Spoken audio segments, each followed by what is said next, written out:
The scissors closed once, and 8 years of chestnut hair hit the marble floor like a body dropping. Lillian Brooks didn't scream. She didn't move.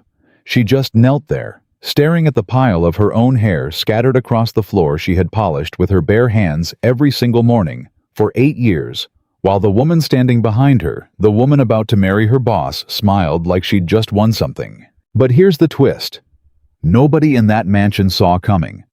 The woman on her knees wasn't the one who was about to lose everything. And before this story ends, you're going to watch a man who built an empire out of steel and spreadsheets fall completely apart trying to fix what one jealous woman broke in 30 seconds. If you're watching this from a small town, drop a comment and tell me where you're tuning in from tonight. I want to see how far this story travels by the time we reach the end. And if stories like this hit you right in the chest, hit that subscribe button and stay with me, because what happens in the next 4 parts is going to change the way you look at every quiet, hardworking person you've ever underestimated. Now let's go back to the morning it all started. The knife hit the cutting board 4 times before Lillian Brooks even opened her eyes all the way. 4:30 in the morning. Same as always. Same as every single day for the last 8 years. She didn't need an alarm clock anymore. Her body simply knew. It knew the cold of the kitchen tile before the heating kicked in. It knew the exact weight of the coffee pot when it was full. It knew, without being told, that in 4 hours, a little girl named Emma Carter would come running down that grand staircase in mismatched socks, asking if there were blueberries in the pancakes. There were always blueberries. Lillian made sure of that. She moved through this kitchen like she'd memorized every inch of it in her sleep, because in a way she had. 8 years does that to a person.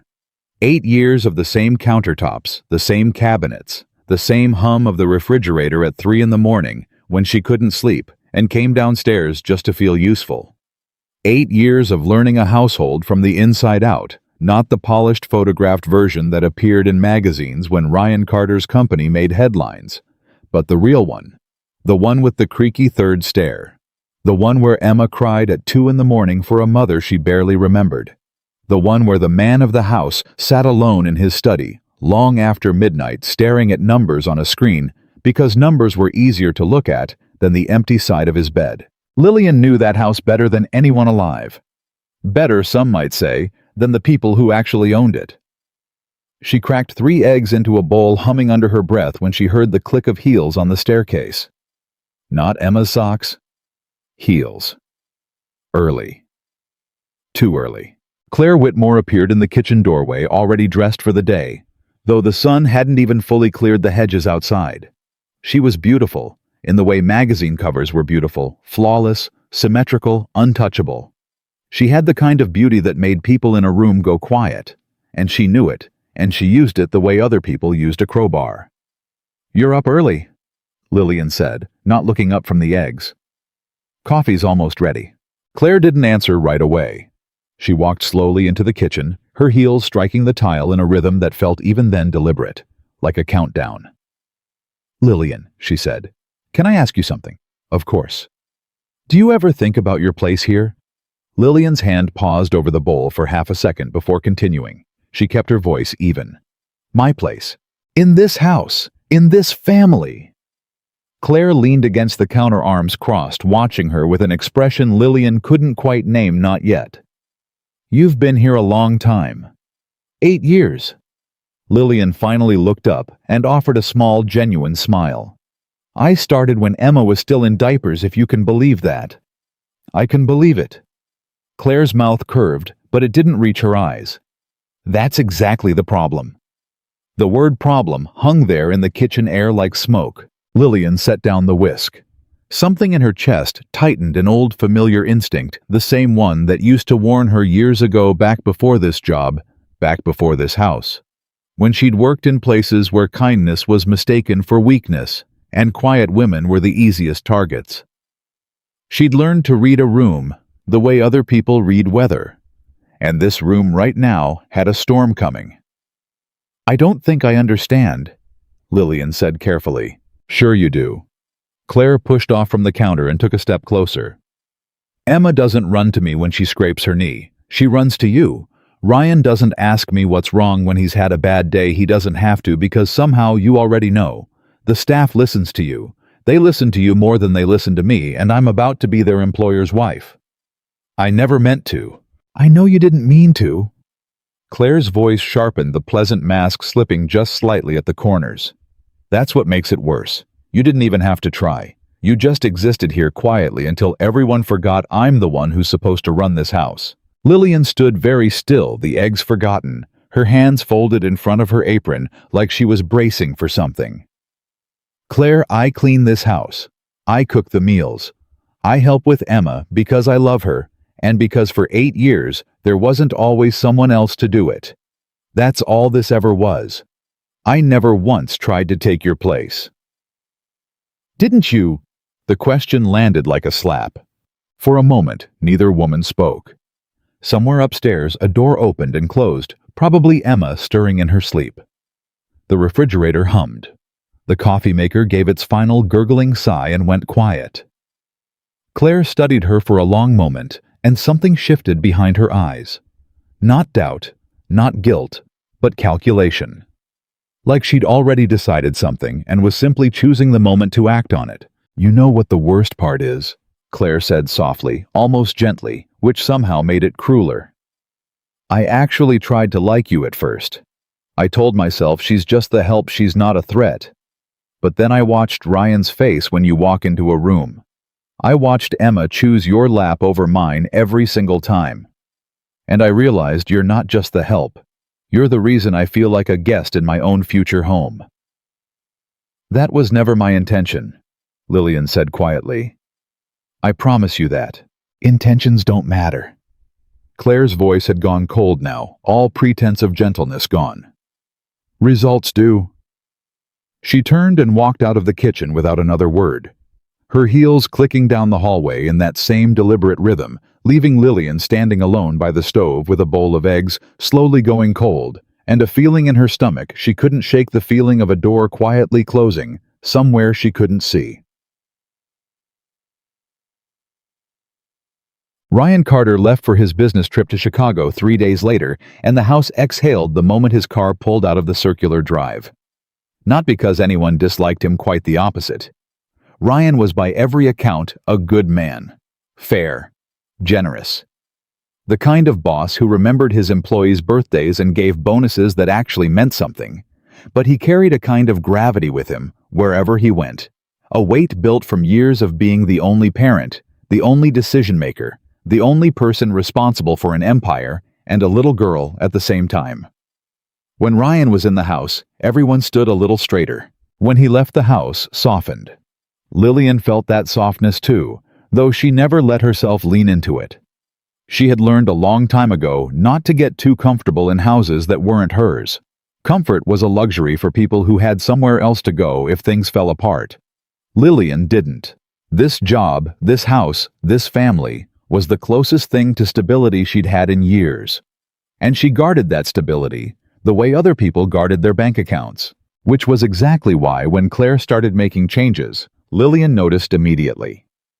The schedule board in the kitchen, which Lillian had kept meticulously for years, grocery deliveries, Emma's school pickups, the housekeeper's rotation, the chef's ordering days, had new handwriting on it by Thursday morning. Claire's handwriting.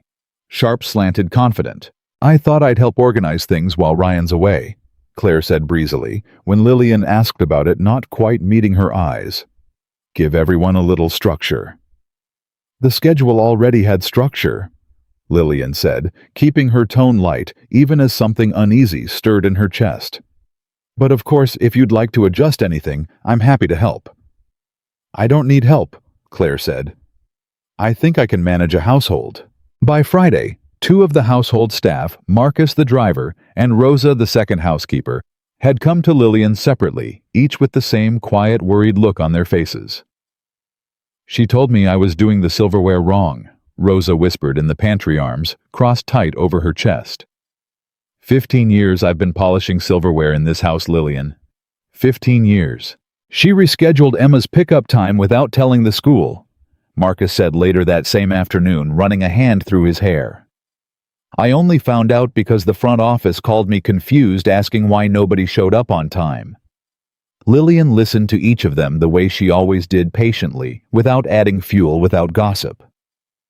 "I'll talk to her," she said, though even as the words left her mouth, she wasn't sure they'd do any good. She found Claire in the sitting room that evening, flipping through wedding magazines with the kind of concentration most people reserved for closing business deals. "Claire, can we talk for a moment?" "Of course." Claire didn't look up from the magazine. "The staff are a little confused about some of the changes this week. I just wanted to check in, make sure everyone's on the same page, so nothing falls through the cracks while Ryan's gone." Claire finally raised her eyes, and there was something glittering and dangerous in them. Something Lillian hadn't seen before, or maybe had seen and simply chosen not to acknowledge. "Funny," Claire said. "I was about to say the exact same thing to you." "I'm sorry. You act like this house can't function without your permission." Claire closed the magazine with a soft, deliberate snap. "Like you're the one who decides how things run here. But let me remind you of something, Lillian. You clean the floors. You cook the meals. That's your job. Running this household, making the decisions, deciding what's best for this family that's about to be mine." Lillian felt her face grow warm, not with anger, but with something closer to hurt, though she refused to let it show. "I never meant to overstep." "Didn't you?" Claire's voice was a near-perfect echo of the one she'd used days earlier in the kitchen, and Lillian understood with a sinking clarity that this wasn't really about a schedule board or silverware or pickup times at all. This had never been about logistics. This was about power, and Claire had decided somewhere in the quiet architecture of her own insecurities that there wasn't room in this house for both of them. It happened on a Tuesday morning, the kind of ordinary Tuesday that gives no warning of the ways it's about to reshape a person's entire life. Lillian had been up since 4:30, as always, moving through her routine with the practiced calm of muscle memory, coffee, breakfast prep, laying out Emma's clothes for the day, checking in with Rosa about the guest bathrooms. By 8, the house was humming with its usual quiet productivity, and Lillian had just finished setting the dining table when she heard Claire's voice call her name from the front hallway.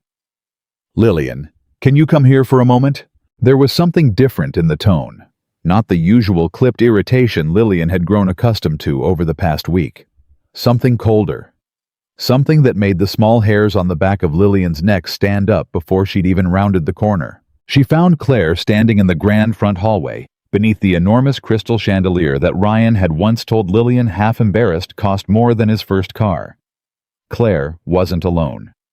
Rosa stood near the staircase with a stack of folded towels frozen in her hands.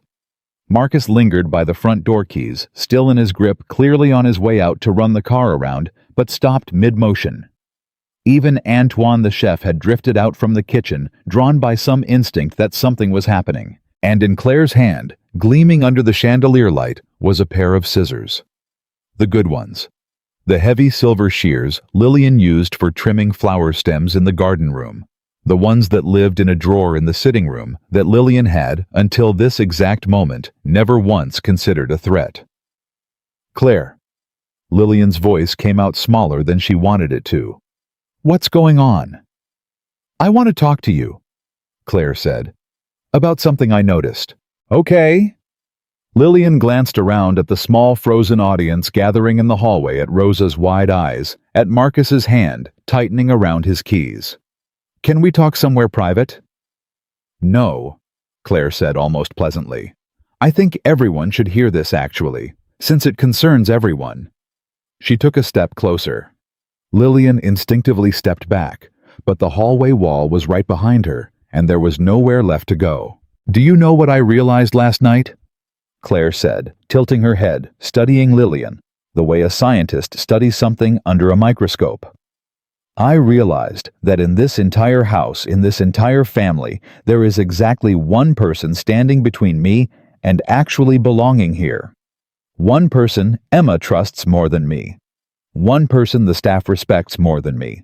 One person Ryan looks at with an expression he's never once given me, not in 8 months of dating, not even the night he proposed. Claire, I don't know what you think is happening, but—" "You?" Claire said simply. "It's you, Lillian. It's always been you." I've never tried to compete with you. I would never. You don't have to try."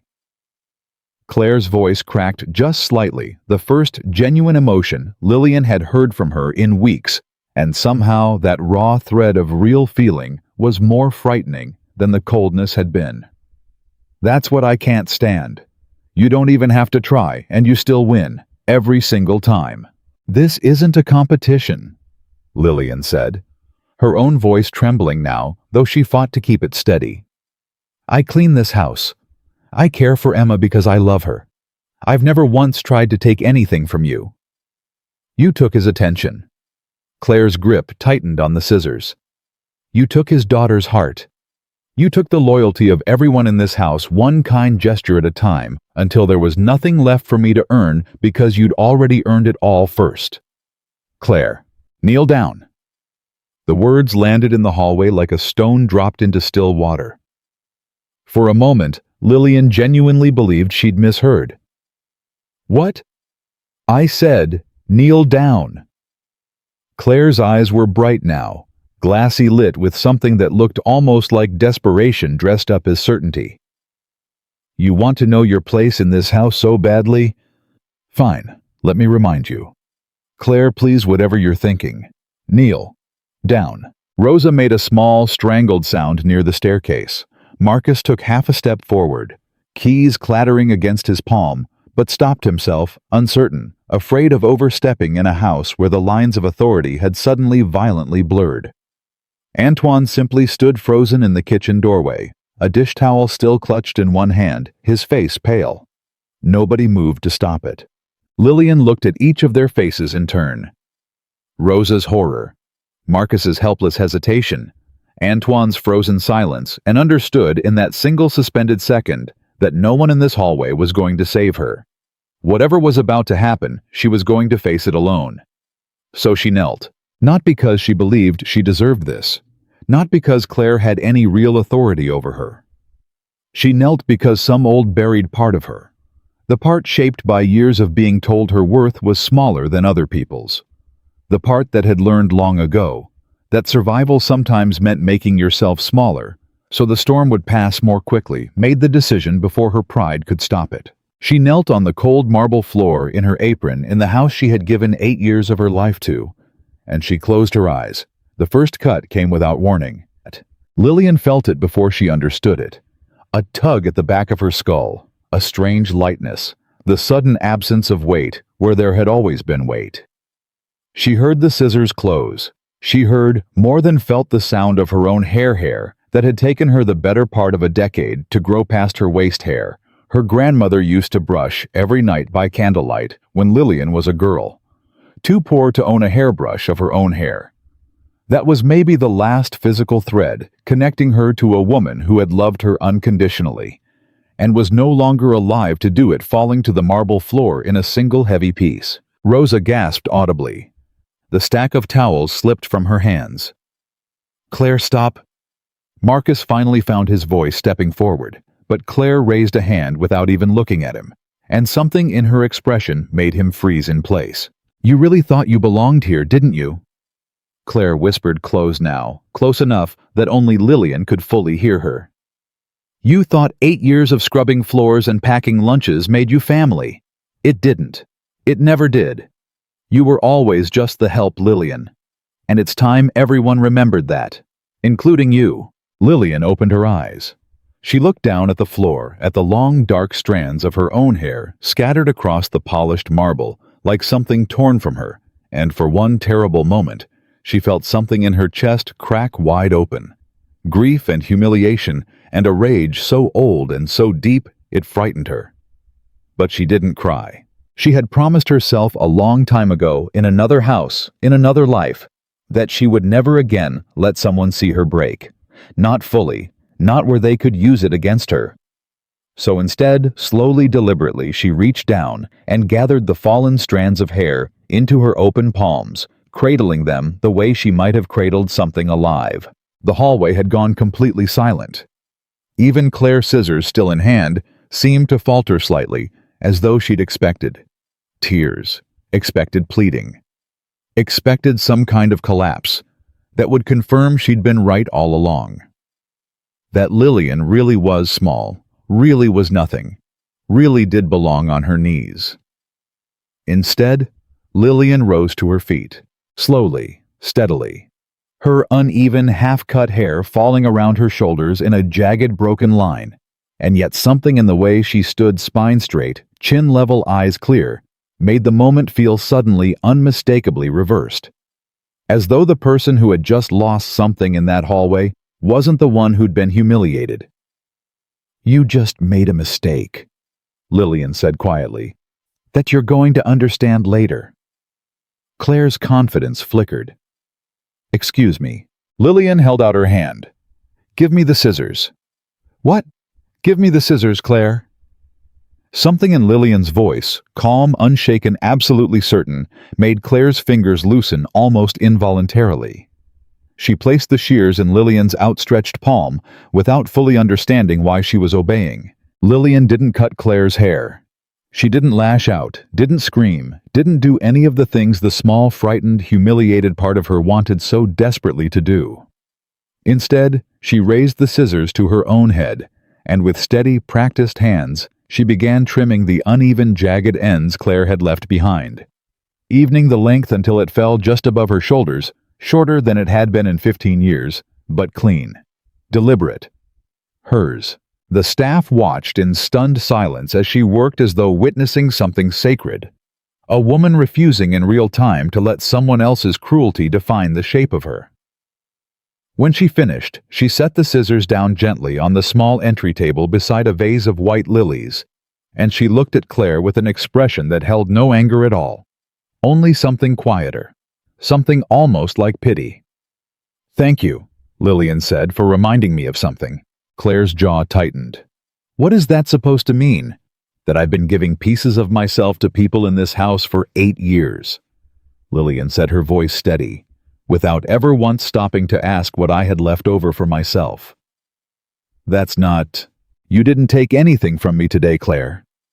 Lillian bent down and picked up her cleaning cart from where she'd left it by the staircase, her movements calm, almost peaceful, as though something heavy had finally been set down. "You just showed me something I should have seen a long time ago."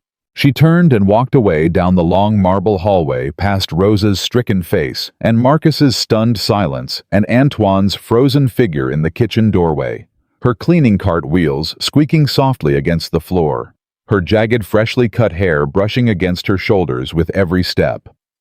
No one said a word until she'd disappeared around the corner. Claire stood alone in the hallway, scissors gone from her hand hair scattered at her feet, staring after the woman she'd just humiliated in front of the entire household, and for one brief, unwelcome moment, a flicker of doubt crossed her face.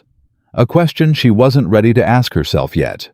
What if I just lost something I can't get back? She pushed the thought away, almost as quickly as it arrived, straightening her shoulders, smoothing the front of her blouse, telling herself the same thing she'd been telling herself for weeks, that this was necessary, that this was about protecting her future. That a woman like Lillian Brooks could never truly understand what it meant to lose everything you'd built your identity around. She didn't yet understand that she was about to learn that lesson herself. By that evening, the mansion felt different in a way none of the staff could quite articulate. Dinner service happened on schedule, the dishes were washed. Emma's bath was drawn at the usual time, but something essential had shifted. Some invisible current that had always run quietly beneath the surface of the household had gone still. Lillian did her job. She did it well, as she always did, moving through her evening tasks with the same quiet efficiency she'd brought to this house for 8 years. But something in her had changed, too. Something Rosa noticed when she found Lillian in the laundry room later that night, folding towels with mechanical precision. Her freshly cut hair still slightly uneven at the edges, despite her best efforts. "Lillian." Rosa hovered in the doorway, wringing her hands. "I should have said something. I should have stopped her. It's not your fault, Rosa."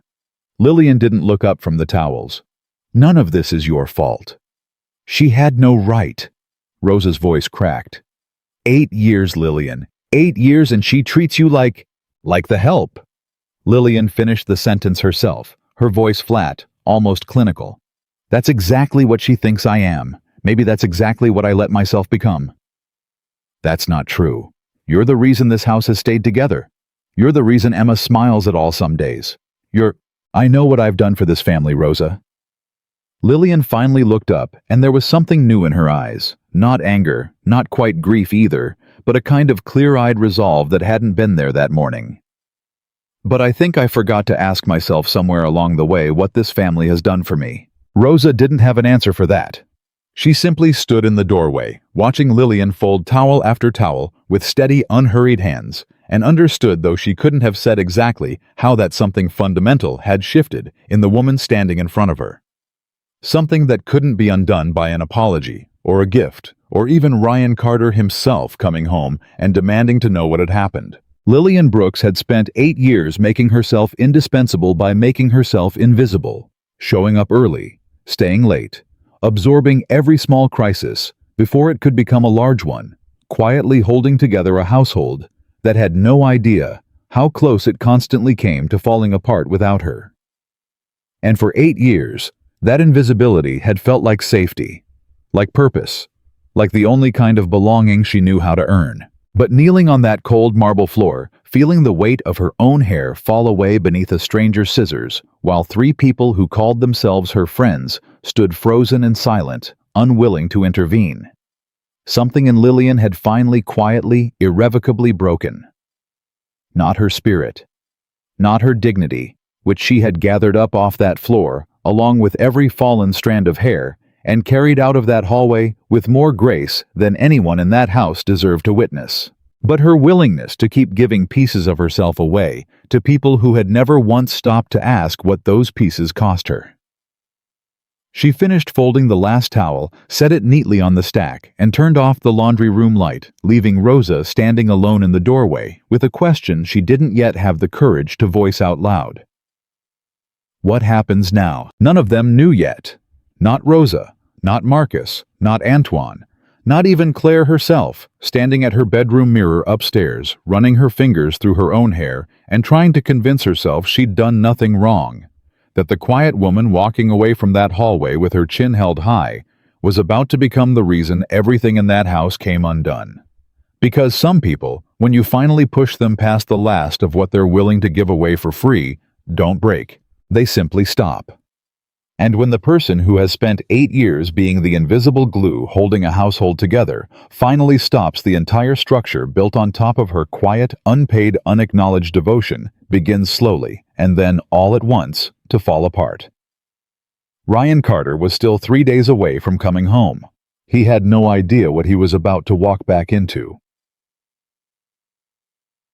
That night, long after the house had gone dark and even Emma's nightlight had been switched off down the hall, Lillian sat alone in her small room above the garage, the one Ryan had insisted on renovating for her 3 years earlier, back when she'd mentioned only once in passing that the drive back to her old apartment across town had gotten harder in the winter months. She hadn't asked for it. He'd simply done it quietly, the way he did most kind things, without ever making a show of it. She sat on the edge of her bed with a small hand mirror, studying the uneven line of her hair in the lamplight, running her fingers through the shorter strands the way she used to run them through the longer ones, out of habit, more than vanity. Her grandmother's voice came to her, then unbidden the way it sometimes did in quiet moments like this one. A memory so old and so worn soft at the edges that it barely felt like a memory at all anymore, more like something woven permanently into the fabric of her. Baby girl, don't you ever let anybody make you feel small for being kind. Kindness isn't weakness. Weak people can't afford to be kind. It takes a strong heart to keep giving in a world that keeps taking. Her grandmother had said those words to her on a porch in North Carolina more than 20 years ago, brushing out Lillian's hair with slow, patient strokes, while the cicadas sang in the summer dark, and Lillian had carried them with her through every hard year since, through the loss of her grandmother. 2 years later, through a string of jobs where she'd been overlooked, underpaid, and quietly dismissed through the loneliness of building a life with no family left to come home to. She had believed for a long time that this house, this family, had finally given her something close to that porch.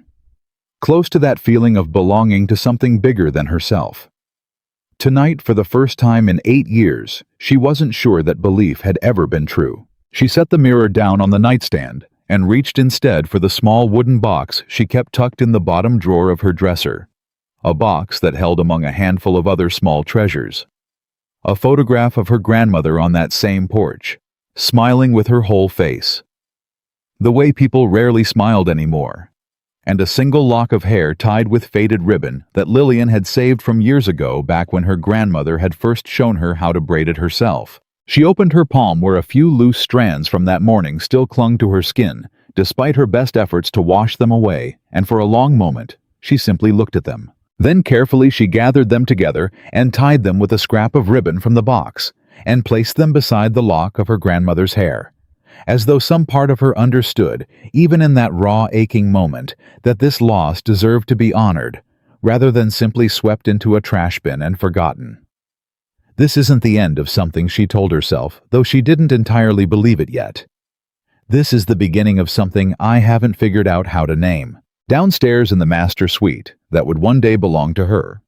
Once the wedding was finalized, Claire Whitmore stood in front of her own mirror, running a brush through her long blonde hair with hard, agitated strokes, replaying the hallway scene over and over in her mind. Not with guilt, not yet, but with a strange, gnawing unease she couldn't quite name either. She had expected to feel triumphant. She had rehearsed this moment in her mind for days, imagining the satisfaction of finally publicly putting Lillian Brooks back in her place. She had imagined tears, pleading. A woman diminished and humbled, finally understanding her position in this house. Instead, she kept seeing the same image over and over, no matter how hard she tried to push it away. Lillian rising slowly from the marble floor with her chin held high, hair falling jagged and uneven around her face, looking at Claire, not with fear, not with humiliation, but with something that felt uncomfortably close to pity. "You just made a mistake you're going to understand later." The words looped in Claire's mind long after she'd climbed into bed and switched off the lights, long after the house had gone completely silent, long after even her own breathing had slowed into something resembling sleep. She told herself it meant nothing. That Lillian was simply trying to save face in front of the staff, trying to claw back some small piece of dignity in the only way she had left available to her. But some quiet, honest part of Claire, the part she'd spent years learning how to ignore, already suspected that she had just made a mistake, far bigger than she understood. She just didn't yet know how big. 3 days later, Ryan Carter's car pulled through the front gates a full 6 hours earlier than expected, his business meetings having wrapped ahead of schedule, eager to surprise his daughter with an unplanned homecoming. He had no idea, as he stepped out of the car into the crisp afternoon air, that he was about to walk into a house that felt fundamentally different from the one he'd left. He had no idea that his daughter had spent the last 3 nights crying quietly into her pillow, missing a version of comfort that had gone strangely distant. He had no idea that the woman who had spent 8 years holding his entire world together had 3 days earlier knelt on his marble floor and lost something no apology could ever fully restore. All he knew, standing there in the driveway with his suitcase in hand, staring up at the house that had never once in 8 years felt anything less than warm to him, was that something felt wrong. He just couldn't yet say what. Ryan stood in the driveway a moment longer than necessary, suitcase handle still gripped in his hand, staring up at the house he'd lived in for 8 years and somehow not recognizing it. Nothing had changed on the outside. The hedges were trimmed.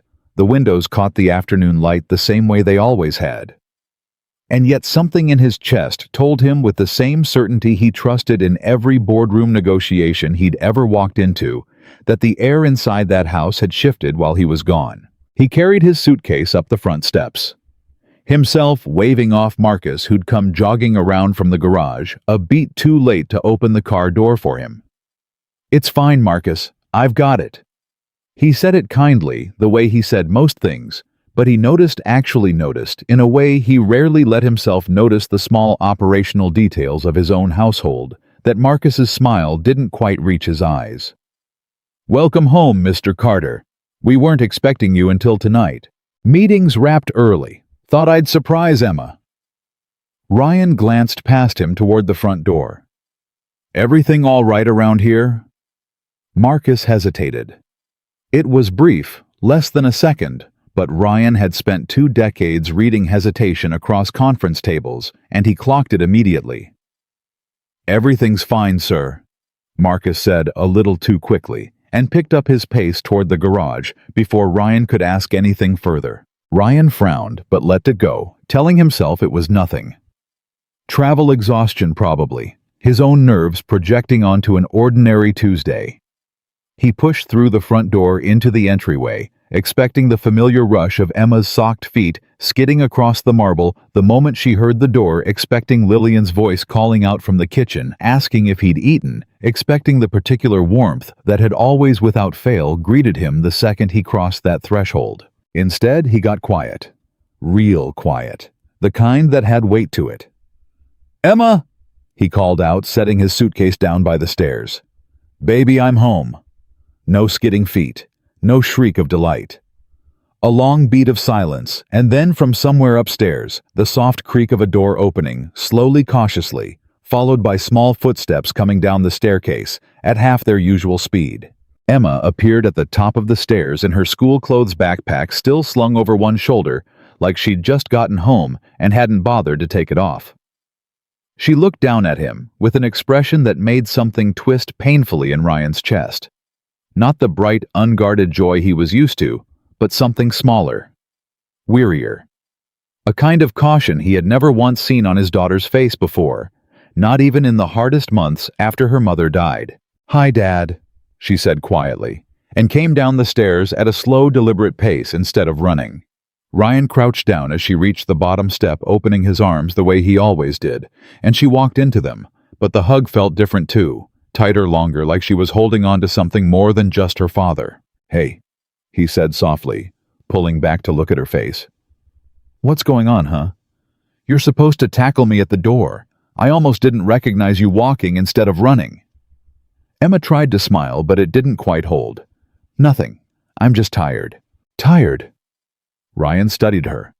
The businessman in him instinctively cataloging the small tells, the shadows under her eyes, the way her fingers picked at the strap of her backpack, the way her gaze kept flicking toward the hallway that led toward the kitchen, and then quickly away again, as though she were checking to see who might be listening. "You sure that's all it is?" "I'm sure." She stepped back from him, adjusting her backpack strap. "Can I go do my homework?" "Emma." She stopped. Halfway turned toward the stairs, and something in the set of her small shoulders told Ryan she was bracing for a question she didn't want to answer. "Where's Lillian?" he asked. The question hung there for a second too long. "She's probably in the laundry room," Emma said finally, not turning around. "She's been busy." "Busy," Ryan repeated slowly. "Yeah." Emma's voice cracked just slightly on the single word, and then she was moving up the stairs quickly 2 at a time, disappearing around the corner before Ryan could ask anything else. He stood alone in the entryway for a long moment, staring after her, that same unnamed unease pooling heavier in his chest. Something had happened in this house. He didn't know what yet. But every instinct he owned, the same instincts that had built a company from nothing. The same instincts that had told him 3 years into his marriage that something was wrong with his wife's health. Long before any doctor confirmed it, was telling him loudly now that whatever it was serious. He walked the length of the main hallway toward the kitchen, and it was there in the small accumulating details of an otherwise ordinary afternoon that the wrongness started to take clearer shape. The schedule board on the kitchen wall, the one Lillian had kept for years in her own careful handwriting, the one that told him at a glance what time Emma needed picking up and what groceries were arriving and which vendor was coming to service the pool, was covered in a different hand entirely. Sharp, slanted, unfamiliar in a house that had run on Lillian's steady penmanship for nearly a decade. He stood in front of it for a moment, frowning, before continuing on toward the laundry room, where he found Rosa folding sheets with unusual intensity. Her shoulders tight, her eyes flicking up at him with something that looked almost like relief the second she saw his face. "Mr. Carter." She set down the sheet she was folding. "You're home early." "I am." He glanced around the room. "Have you seen Lillian?" Rosa's expression shifted just briefly, something passing behind her eyes that she visibly tried to smooth over. "She's around somewhere, I'm sure. Probably the garden room, or Rosa." Ryan's voice softened, but there was an edge of command underneath it, the tone he rarely used inside his own house. But that had built an entire company out of raw ambition. "What happened while I was gone?" Rosa's hands went still on the folded sheet in front of her. She glanced toward the doorway, as though checking whether anyone else might overhear, and then back at Ryan. And Ryan watched something in her expression crack open. Not gossip, not exaggeration, but genuine unresolved distress that she'd clearly been carrying alone for days. "I don't think it's my place to say, sir. Rosa, please." Ryan crossed the room, his voice lower now, gentler. "My daughter just walked past me like she's afraid of something. The kitchen schedule's been rewritten in someone else's hand. Marcus couldn't look me in the eye at the front door. Something happened in this house, and I need you to tell me what it is." Rosa hesitated a long moment, her fingers twisting the edge of the sheet, and then, in a voice barely above a whisper, she said, "You should talk to Lillian, Mr. Carter. It's not my story to tell. Rosa, please." Her eyes were glassy now, pleading. "Just talk to her, that's all I can say." Ryan studied her face for a long moment, and something in her expression, the guilt, the helplessness, the way she wouldn't quite meet his eyes, told him more than any explanation could have. Whatever had happened, it was bad enough that the people closest to it didn't feel safe repeating it out loud. He found Lillian exactly where Emma had said she'd be, in the small laundry alcove off the garden room, folding towels with the same mechanical precision Rosa had shown moments earlier. Her back to the door, her movements steady but strangely careful, as though she were concentrating harder than the task required. "Lillian." She turned at the sound of his voice, and Ryan's breath caught in his chest. Her hair, the long dark hair that had reached nearly to her waist the last time he'd seen her. The hair Emma used to braid absent-mindedly while curled up beside her on the couch. During movie nights, the hair that had somehow over 8 years become such a familiar and constant fixture of his household that he'd never once thought to really look at, it was gone. Cut short, just above her shoulders, the ends slightly uneven in a way that told him immediately and instinctively that this had not been a salon appointment. This had not been a choice made calmly on an ordinary afternoon for ordinary reasons. "Mr. Carter." Her voice was steady, professional, carefully composed in a way that felt to him like a wall going up in real time. "You're home early." "You cut your hair," he said, unable to keep the shock out of his voice. "Yes." She turned back to the towels in front of her, folding one with slightly too much focus. "It was time for a change, Lillian." He crossed the small room until he stood beside her, and she stopped folding her hands, going still on the fabric in front of her. "Look at me." She didn't, not immediately. And in that hesitation, in the way her shoulders tensed, in the way her jaw tightened, almost imperceptibly, Ryan understood with a sick, sinking certainty that whatever had happened while he was gone was not the kind of thing that could be explained away with a casual remark about needing a change. "Lillian," he said again, softer this time. "Please." She turned finally to face him, and though her expression was carefully neutral, her eyes betrayed something underneath the calm, something raw and recently wounded, that she was working very hard to keep hidden. "What happened?" Ryan asked quietly.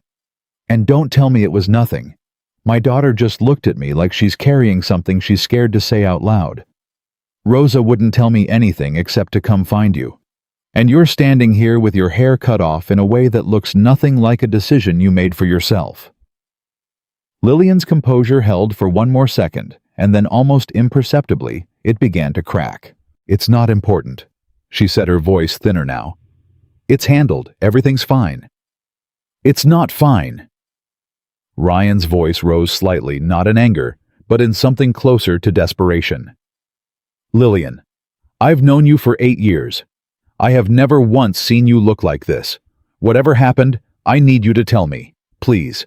She looked away from him, down at the towel still gripped in her hands, and for a long moment the room held nothing but silence. The hum of the dryer finishing its cycle somewhere behind them, The distant muffled sound of Emma's footsteps crossing the floor upstairs. "Ask Claire," Lillian said finally, her voice barely above a whisper. "It's really her story to tell, not mine." "I'm asking you, Ryan." His first name slipped out of her before she could stop it. Something she almost never did, and the sound of it seemed to surprise them both. She caught herself immediately straightening, some old instinct pulling her back behind the professional distance she'd maintained for 8 years. "Mr. Carter, please, I have work to finish before dinner." She turned back to the towels, and Ryan stood there a moment longer, watching her hands tremble slightly as she folded, watching her hold herself together through sheer force of will. And something in him, something protective, something that had been quietly building since the moment he'd walked through his own front door, and felt the wrongness in the air, refused to let this go. "I'll ask Claire then," he said quietly. "But Lillian, I want you to know something first." She didn't turn around, but her hand stilled on the towel. "Whatever happened," he said, "I don't believe for 1 second that it was your fault. I've never once in 8 years seen you do anything to deserve being made to feel small. If someone in this house made you feel that way, I need to know, because this is still my house, and you're still—" He stopped himself, the sentence hanging unfinished in the air, and Lillian's shoulders tensed at the pause at the words he didn't say. "I'm still the housekeeper," she said quietly, finishing it for him in a way that felt somehow like a wound reopening. "That's all I've ever been in this house, Ryan. Maybe it's time everyone remembered that, including me." She picked up the stack of folded towels and walked past him out of the room.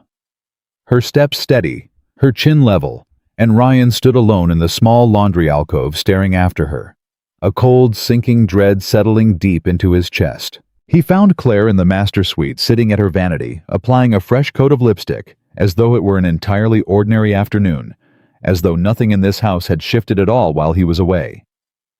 "Ryan?" She turned at the sound of the door, her face lighting up with what looked to his newly suspicious eyes like practiced delight. "You're home early. I would have dressed for dinner if I'd known." "Claire." He stayed near the door, arms crossed, his expression tighter than she was used to seeing. "What happened while I was gone?" Her smile faltered just slightly before recovering. "What do you mean?" "I mean my daughter is walking around this house like she's afraid of something. Rosa couldn't look me in the eye, and Lillian's hair is cut short and uneven, and she won't tell me why." His voice hardened. "Claire, what happened?" Claire set down her lipstick with deliberate slowness, buying herself a moment, and when she finally spoke, her voice carried a carefully constructed blend of reluctance and injury. "Ryan, I really didn't want you to hear about this the wrong way." "Then tell me the right way." "There was an incident." She turned fully in her chair to face him, her expression arranging itself into something that resembled remorse, though something underneath it felt performative to him now in a way he couldn't have identified a week earlier, but felt sharply now, standing in the doorway with his stomach in knots. "Lillian and I had a disagreement about household boundaries. It got a little heated. I might have overreacted." "Overreacted how?" "I cut some of her hair." Claire said it quickly, almost carelessly, as though rushing through the worst part would make it smaller. It wasn't as dramatic as I'm sure it sounds. She'd been overstepping for weeks, Ryan, undermining every decision I tried to make in this house, and I lost my temper. I know it was wrong. I've already apologized." "You cut her hair." Ryan's voice had gone very quiet, very still, in a way that Claire had never heard from him before, not once in 8 months of dating, not even during the stressful weeks leading up to a major acquisition at his company. In front of who? Ryan it wasn't. In front of who? Claire. She hesitated, and that hesitation told him everything. The staff were there. It wasn't planned. It just happened in the moment, and I know I overreacted. I've told you that. But you have to understand what it's been like for me, feeling like a guest in my own future home, watching everyone in this house treat her like— Did she consent? Ryan cut in his voice flat. Did Lillian agree to have her hair cut? Claire's mouth opened then closed. It wasn't like that.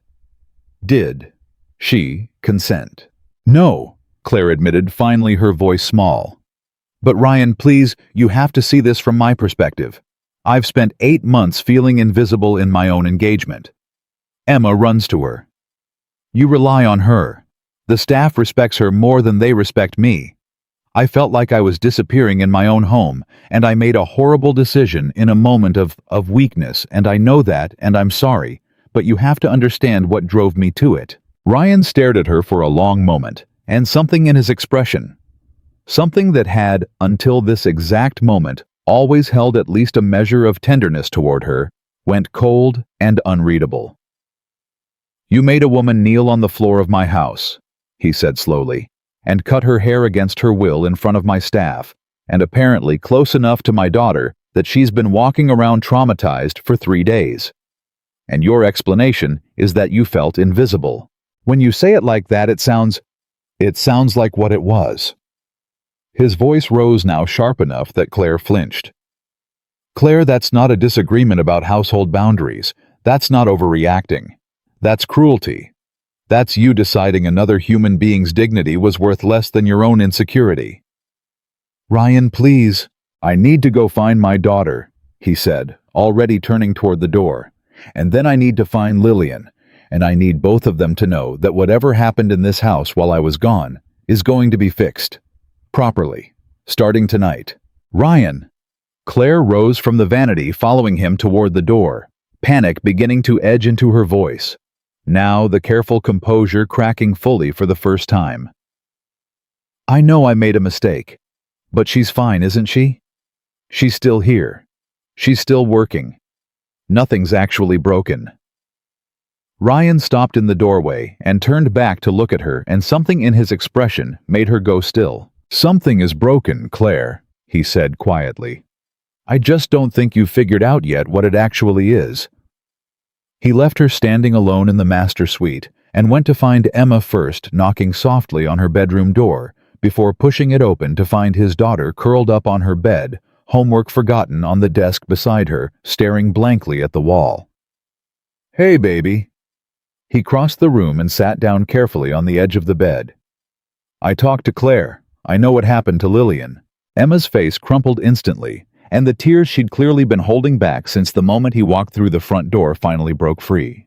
I didn't know what to do, Dad. I heard the scissors and I ran to the top of the stairs and I saw her on the floor and everyone was just standing there and nobody was helping her, and I didn't know if I was supposed to say something or if I'd get in trouble, and I felt so bad for 3 days because I didn't do anything. Hey. Ryan pulled her into his arms, holding her tightly while she cried against his shoulder. Hey, none of that is your fault. You're 8 years old. That was never your responsibility to fix. That was an adult failing to protect another adult, and it should never have happened in the first place. Is Lillian going to leave? Emma pulled back to look at him, her eyes red and swollen. She's been different since it happened. She still does everything, but it's like part of her isn't here anymore. Like she's just going through the motions. Ryan felt something tighten painfully in his chest at his daughter's words, at the accuracy of an 8-year-old's observation cutting straight to the heart of something he'd only just begun to suspect himself. I don't know yet, baby, but I'm going to talk to her tonight, and I'm going to try to fix this. I promise you that. You have to fix it, Dad. Emma's voice was fierce now, urgent in a way that surprised him. She's not just the maid. She's the one who always makes things okay. When I have nightmares, she's the one who sits with me. When I miss Mom, she's the one who lets me talk about her without getting sad about it herself. She's family, Dad. Claire doesn't get to just cut her hair and pretend that's nothing. Ryan looked at his daughter for a long moment, struck by the clarity of her conviction, by the fact that an 8-year-old had understood something about the architecture of their household that he apparently had spent 8 years failing to fully see. You're right, he said quietly. She is family. And I'm going to make sure everyone in this house understands that starting tonight. He found Lillian later that evening in the kitchen alone, wiping down the counters after dinner service had ended, the rest of the staff having retreated for the night. She heard him come in and didn't turn around immediately, her shoulders squaring slightly, bracing. Lillian. Mr. Carter. She kept wiping the counter, though it was already clean. Is there something you need? I talked to Claire, he said. And I talked to Emma. I know what happened. Her hands stilled on the counter, but she still didn't turn around. I see. Lillian, look at me, please. Slowly she turned, and Ryan saw for the first time since he'd walked through the front door hours earlier the full weight of what she'd been carrying. The exhaustion behind her eyes, the careful composure stretched thin enough to see straight through. You don't have to protect everyone anymore, he said softly. Not me, not Claire, not this house. You've spent 8 years doing that, and I let you because it made everything easier, and I'm ashamed of that now. But whatever happened 3 days ago, that's not something you have to absorb quietly and keep moving past like it never happened. I was only doing what I was supposed to do, Lillian said, her voice barely holding steady. My job is to take care of this house. No. Ryan stepped closer, his voice firm now, certain. Your job was taking care of this house, but somewhere along the way, without either of us fully realizing it, you started taking care of us. Me, Emma, this entire family. And I never once thanked you properly for that, because I think some part of me got used to it. Got comfortable. Let you carry more than any one person should have to carry alone. Lillian's eyes filled with tears she'd clearly been fighting to hold back for 3 straight days, and for the first time since he'd walked through the door, her composure finally broke. I didn't know if it mattered, she whispered. I didn't know if any of it mattered until it was gone. It mattered, Ryan said, his own voice thick now. It matters. You matter, Lillian. And I am so sorry it took something like this for me to say that out loud. She looked at him, tears finally spilling freely down her face, and for a long moment, neither of them said anything at all, the kitchen holding a silence that felt for the first time in 3 days less like grief and more like the fragile beginning of something being repaired. What happens now? She asked, finally, her voice small. Ryan didn't answer right away. He was still working out the shape of it himself. What accountability looked like. What repair looked like. What it meant to finally see clearly a truth that had been sitting quietly in plain sight for 8 years. But one thing at least he already knew with complete certainty. Now, he said quietly, I make sure this house learns your worth the hard way, since apparently it couldn't learn it the easy way. Lillian didn't fully understand what he meant by that yet, but something in his voice, steady, resolved, entirely unlike the careful, conflict-avoidant tone he usually reserved for matters inside his own home, told her that whatever was coming next, the quiet, invisible version of her life in this house, was already irreversibly over. He left the kitchen that night without another word, but he didn't go upstairs. Instead, he walked back toward the master suite, where Claire was waiting, pacing the length of the room with her arms crossed tight over her chest. Her earlier panic hardened now into something closer to defensiveness. Did you talk to her? Claire asked the moment he stepped through the door. I did. And I told her the truth, Ryan said, closing the door behind him. That none of this was her fault. That she's mattered to this family more than I think either of us ever properly acknowledged, and that I'm going to make sure it doesn't happen again. Claire's jaw tightened. So what, you're just going to let her win? Is that what this is? You come home, she cries a little, and suddenly I'm the villain in my own engagement. Claire. Ryan's voice was quiet, but there was a warning in it now, a boundary he hadn't drawn this clearly in 8 months of dating her. This isn't about winning. This was never a competition, and it certainly wasn't one you needed to settle with a pair of scissors. You don't understand what it's like, Claire said, her voice rising, cracking at the edges. You don't understand what it's like to walk into a house that already belongs to someone else emotionally, even though your name's going to be on the deed.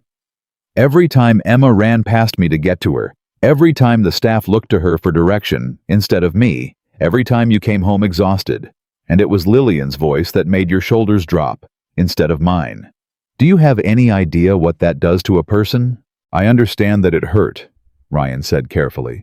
I understand that feeling invisible in your own home is a real and painful thing, Claire. And if you'd come to me with that feeling, if you'd told me you were struggling, if you'd asked for help finding your place here instead of trying to force it by tearing someone else down, I would have listened. I would have done everything I could to make you feel seen in this house. But that's not what you did. I know what I did, Claire snapped, tears rising now, though, whether from guilt or frustration, Ryan genuinely couldn't tell anymore. "I've said I'm sorry. What more do you want from me?" "I want you to understand the difference between an apology and accountability," Ryan said. "An apology says I'm sorry I hurt you. Accountability asks, what do I owe you because of it? Right now, all I'm hearing from you is the first part, and Lillian deserves the second."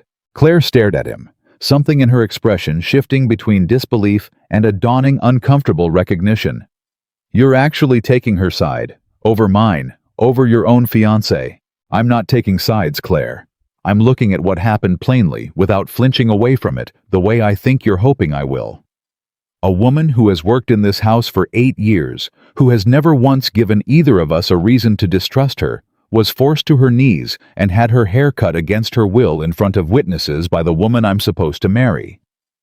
There is no version of that story where I get to look away and call it a disagreement about household boundaries." The room went silent, except for the low hum of the ceiling fan turning slowly overhead. Claire sank down onto the edge of the bed, her earlier composure entirely gone, now replaced by something rawer, not quite remorse, not yet, but the first cracks of a woman beginning reluctantly to see herself the way someone else saw her.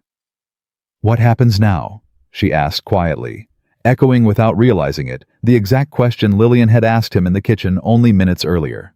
"I don't know yet," Ryan admitted. "But I know it starts with you making this right with her directly. Not because I'm telling you to, because you actually understand what you took from her." Claire didn't answer.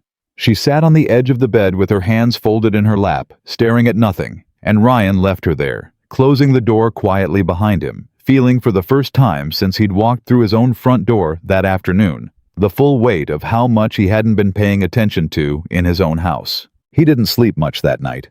He lay awake in the guest room down the hall. He hadn't been able to bring himself to share a bed with Claire. Not yet. Not with everything still raw and unresolved between them, running through the events of the last 3 days, like a man reviewing a contract for a clause he'd somehow missed. He thought about Emma's small, frightened face at the top of the stairs. He thought about Rosa's trembling hands folding sheets too tightly, too fast. He thought about Marcus, unable to meet his eyes at the front door. And he thought over and over about Lillian rising from that marble floor with her chin held high, her hair falling jagged around her shoulders, refusing to let anyone see her break, even as everyone around her failed to catch her. 8 years. He turned the number over in his mind like a stone he couldn't stop touching. 8 years of a woman quietly organizing his entire life around him, his daughter's school schedule, his household's rhythm, the 1,000 invisible threads that kept a home functioning smoothly enough that a busy, grieving, overwhelmed single father could still show up at his company every morning and build something worth building. He had told himself for years that he appreciated her, that he paid her well, that he'd renovated her living space, that he treated her with respect. And all of that was true. But none of it, he now understood, with a clarity that felt almost physically painful, amounted to actually seeing her, to understanding the full weight of what she carried quietly, without complaint, day after day, while he built an empire on the stability she provided, without ever once asking what that stability cost her. He thought about his late wife, too, in the long hours before dawn, about the early years after her death, when the house had felt like a stranger to him, cavernous and echoing with an absence he didn't know how to fill. He remembered with a clarity sharpened by guilt the exact week Lillian had started working for them, remembered how within days, without him ever asking her to, she had begun quietly filling that absence, not replacing it, never replacing it, but softening its edges just enough that he and Emma could both learn how to breathe inside a house that grief had made unbearable. She had done that, not because it was in any job description, not because he'd asked, because it was who she was, and he had let himself forget somewhere in the comfortable rhythm of 8 ordinary years just how extraordinary that kind of quiet devotion actually was. By the time the sun rose the next morning, Ryan had made a decision, though he hadn't yet told anyone what it was. He showered, dressed, and went downstairs earlier than usual, finding the kitchen already alive with the low murmur of breakfast preparation. Antoine cracking eggs at the stove, Rosa setting the table, and Lillian exactly where she always was at that hour, moving through her routine with the same steady precision she brought to every single morning, her shorter hair tucked neatly behind her ears. She looked up when he entered, and something passed between them. Not quite a smile, not yet, but an acknowledgement. A small, fragile thread of understanding stretched between two people who had only the night before finally said something true to each other after 8 years of careful, comfortable silence. "Good morning, Mr. Carter," she said. "Good morning, Lillian." He paused by the doorway, watching her for a moment. "I meant what I said last night. All of it." "I know," she said quietly. "Thank you." He nodded, and though neither of them said anything more, something in the air between them had shifted, not resolved, not yet, but no longer quite so heavy either. Ryan turned toward the hallway, already thinking through the conversation he needed to have with the rest of the household staff. Before the day got fully underway, already turning over in his mind exactly how he intended to make sure that what had happened 3 days ago would never be allowed to happen again, quietly or otherwise, in his house. He didn't yet know how far that promise would end up taking him, or how much it would eventually cost Claire, or how radically the shape of his own household was about to change in the weeks that followed. But standing there in his kitchen that morning, watching the woman who had quietly held his family together for 8 years, finally begin cautiously to let herself be seen, he knew one thing with absolute certainty. He was done letting her carry this house alone. By the time Ryan finished breakfast that morning, he had already made 3 phone calls, one to reschedule his entire day at the office, one to his assistant to clear his calendar for the evening, and one quieter, more deliberate call to a man named Alan Whitfield, an old friend from law school who now specialized in exactly the kind of employment matters Ryan needed to understand before he did anything else. He didn't tell Claire about any of these calls. He didn't tell Lillian either. He simply moved through the day with the same quiet, methodical precision he brought to closing a difficult acquisition, gathering what he needed before he made his next move. Claire, for her part, spent the day in a kind of anxious limbo, hovering at the edges of the household like a woman who sensed a verdict coming but didn't yet know its shape. She tried twice to catch Ryan alone, once in the hallway outside his study, once in the kitchen while Lillian was upstairs, but both times he redirected the conversation gently, firmly back to the evening. "We'll talk tonight," he told her the second time, his voice calm but unmistakably final.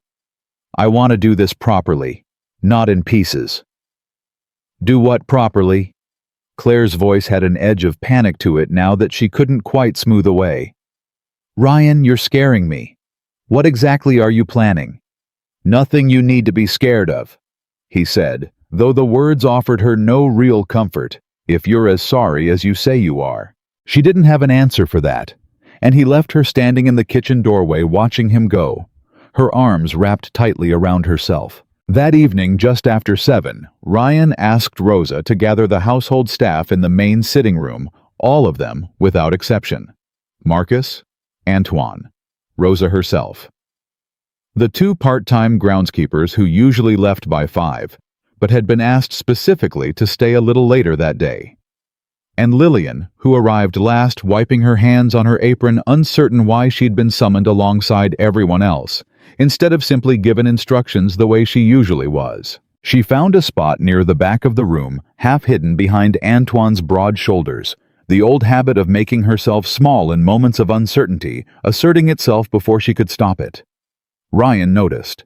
He noticed everything that evening in the sharpened, deliberate way a man notices details when he's finally decided to stop looking away from them. "Lillian," he said gently, "would you come stand up here, please? Not in the back." A ripple of surprise passed through the small gathered group. Lillian hesitated, glancing around at the others before stepping forward, uncertain to stand near the front of the room beside Ryan, who had positioned himself near the fireplace. Emma seated quietly on the arm of a nearby chair, watching everything with the wide, careful eyes of a child who understood on some instinctive level that whatever was about to happen mattered enormously. Claire arrived last of all, stepping into the room with her chin lifted, her composure rebuilt into something that looked at first glance almost confident. She took a seat near the window apart from the staff, apart from Ryan, apart from Lillian. A positioning that felt even before anyone spoke a word, like a woman already anticipating she'd need distance to retreat into. "Thank you all for staying late," Ryan began, his voice steady, carrying easily across the quiet room. "I know most of you have probably guessed why I asked you here, so I'm not going to waste time pretending otherwise. 3 days ago, while I was away, something happened in this house that should never have happened. I've spent the last 24 hours trying to understand exactly what that something cost, not just to Lillian, though certainly to her most of all, but to this entire household. And I think the only way I can understand it fully is to hear it directly from the people who were actually here." He turned toward the room, his gaze moving slowly from face to face. "I spent years believing I was the one holding this family together," he said quietly. "Building the company, providing for Emma, making sure this house ran the way it was supposed to. I was wrong." He looked toward Lillian, and something in his expression made her chest tighten. "I want to ask everyone here a question," Ryan continued, "and I want honest answers, no matter how uncomfortable they might feel to say out loud in this room. How many of you have been helped by Lillian, genuinely helped in ways that went beyond her job at some point during the time she's worked in this house?" Silence held for a moment. Nobody moved. And then slowly, Rosa rose from her seat near the doorway, her hands twisting nervously in front of her apron. "Me," she said, her voice trembling slightly. 3 years ago, when my husband got sick, really sick, the kind of sick where you don't know if you're going to have a husband by the end of the month, Lillian covered half my shifts without ever asking to be paid for it. She told the agency she was picking up extra hours for herself. She never once let me feel like I owed her anything for it. Ryan nodded slowly, and beside him, Lillian's eyes had gone glassy, her hands twisting the fabric of her apron the same way Rosa's had. Antoine cleared his throat, next stepping forward from where he'd been standing near the back wall. "My son," he said simply. 3 years ago. Emergency surgery. I couldn't get anyone to cover the kitchen on short notice, and Lillian, she doesn't even cook professionally, sir. You know that, but she stepped in for 2 full weeks, learned my recipes from notes I scribbled at the hospital, kept this family fed without a single complaint, so I could be with my boy. I never forgot that. I don't think I ever properly thanked her for it either." One by one, the room began to fill with stories, small, ordinary, devastating acts of quiet generosity that had accumulated invisibly over 8 years into something that looked, from where Ryan now stood, less like a job well done, and more like the load-bearing structure of an entire household. Marcus stood next, his voice rougher than usual. "She remembered my daughter's birthday 2 years ago," he said. "Same day my divorce finalized. I'd forgotten it myself, sir. God help me, I was so tangled up in everything else that year. Lillian had a cake waiting at my apartment before I even got home from work. She never told anyone.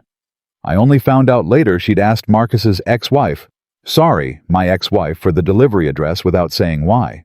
Even one of the groundskeepers, a quiet older man named Tomas, who rarely spoke more than a few words to anyone in the house, cleared his throat and offered haltingly his own account.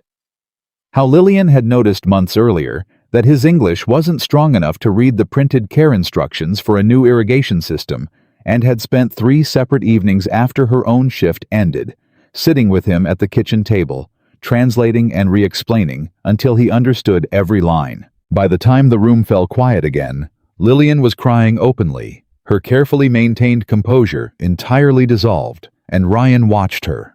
Watched the way she seemed almost bewildered by the sheer volume of testimony, as though she'd genuinely never once stopped to add up the full weight of what she'd given this household over 8 quiet years. "You did all of that," Ryan said softly, turning to face her directly now, without ever once asking for recognition, without ever once asking to be paid more, or thanked more, or seen more than you already were. You just gave, because that's who you are. "It was never about being seen," Lillian said, her voice thick with tears. "I just wanted everyone to be okay." "I know," Ryan said. "And that's exactly the problem, Lillian. You spent 8 years making sure everyone else was okay, and somewhere along the way, this entire household, myself included, forgot to ask whether you were okay too."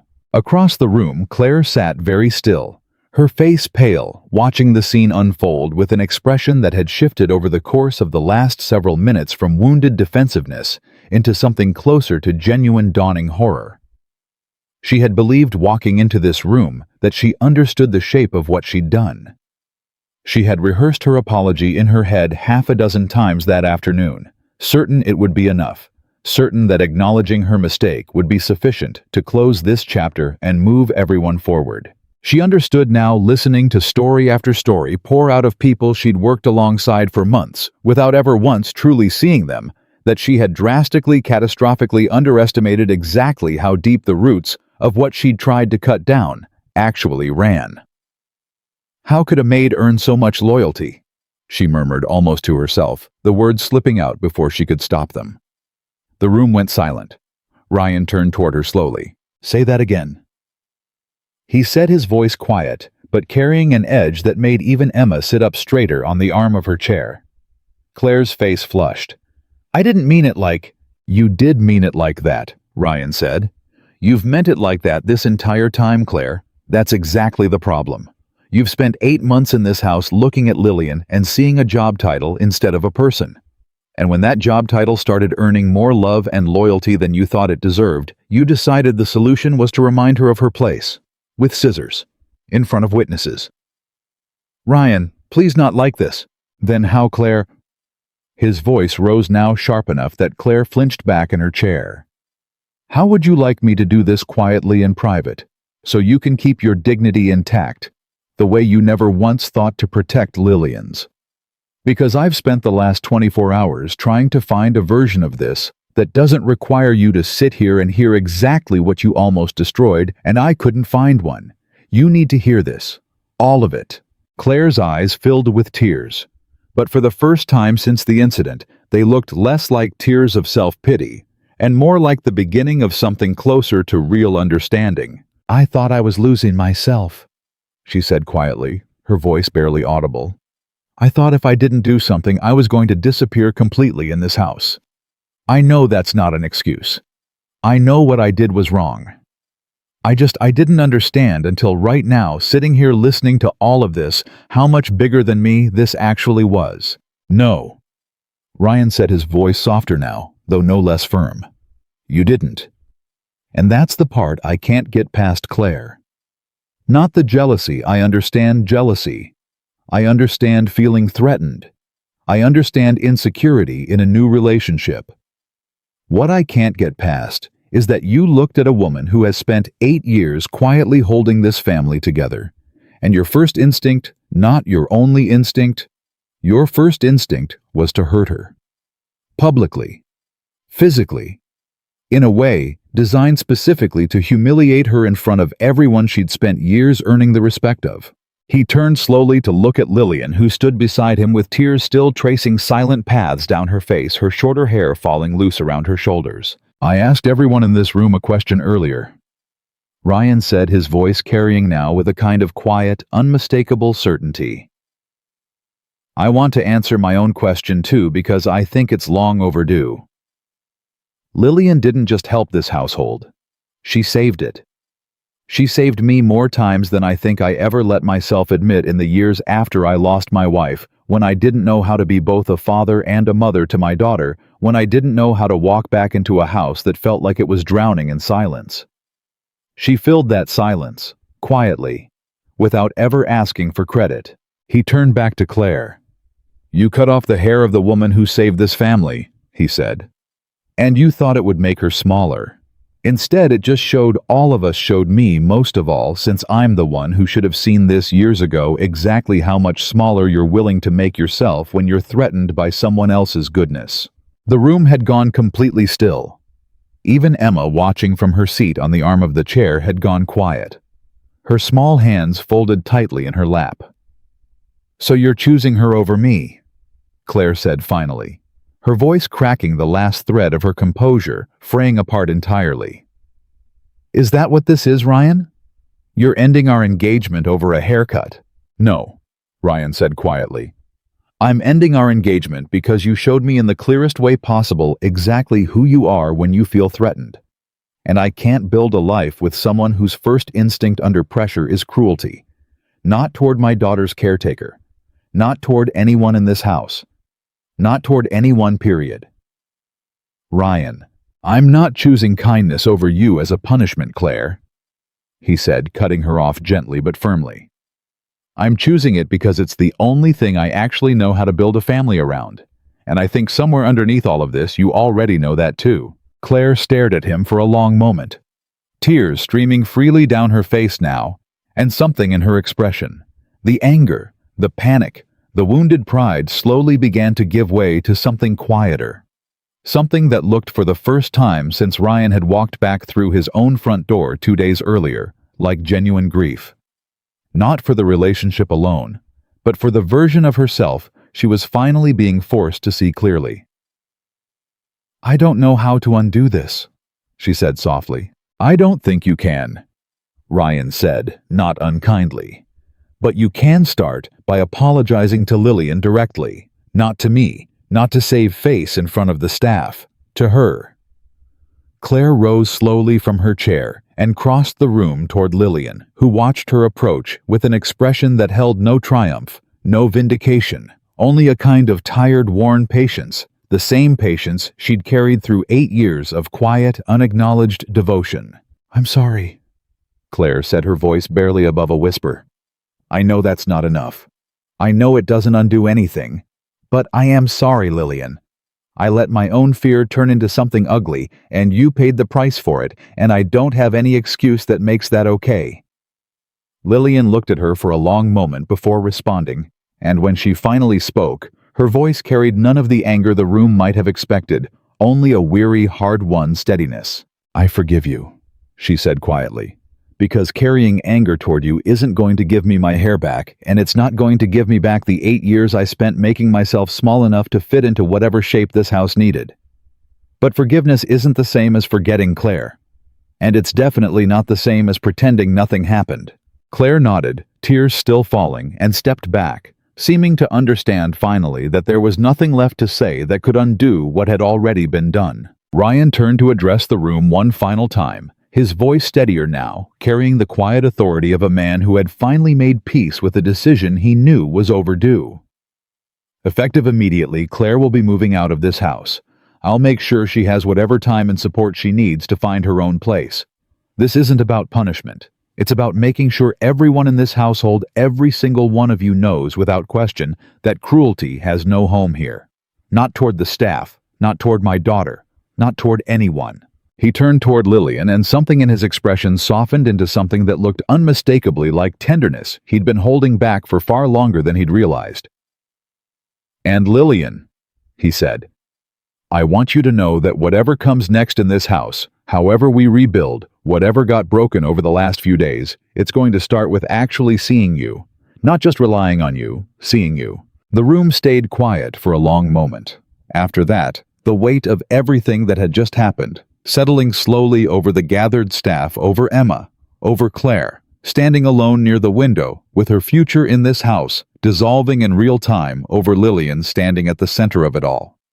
Finally, for the first time in 8 long years, allowed to simply exist without immediately folding herself back into invisibility. Claire left the room first, her footsteps slow and unsteady, and nobody moved to stop her or comfort her.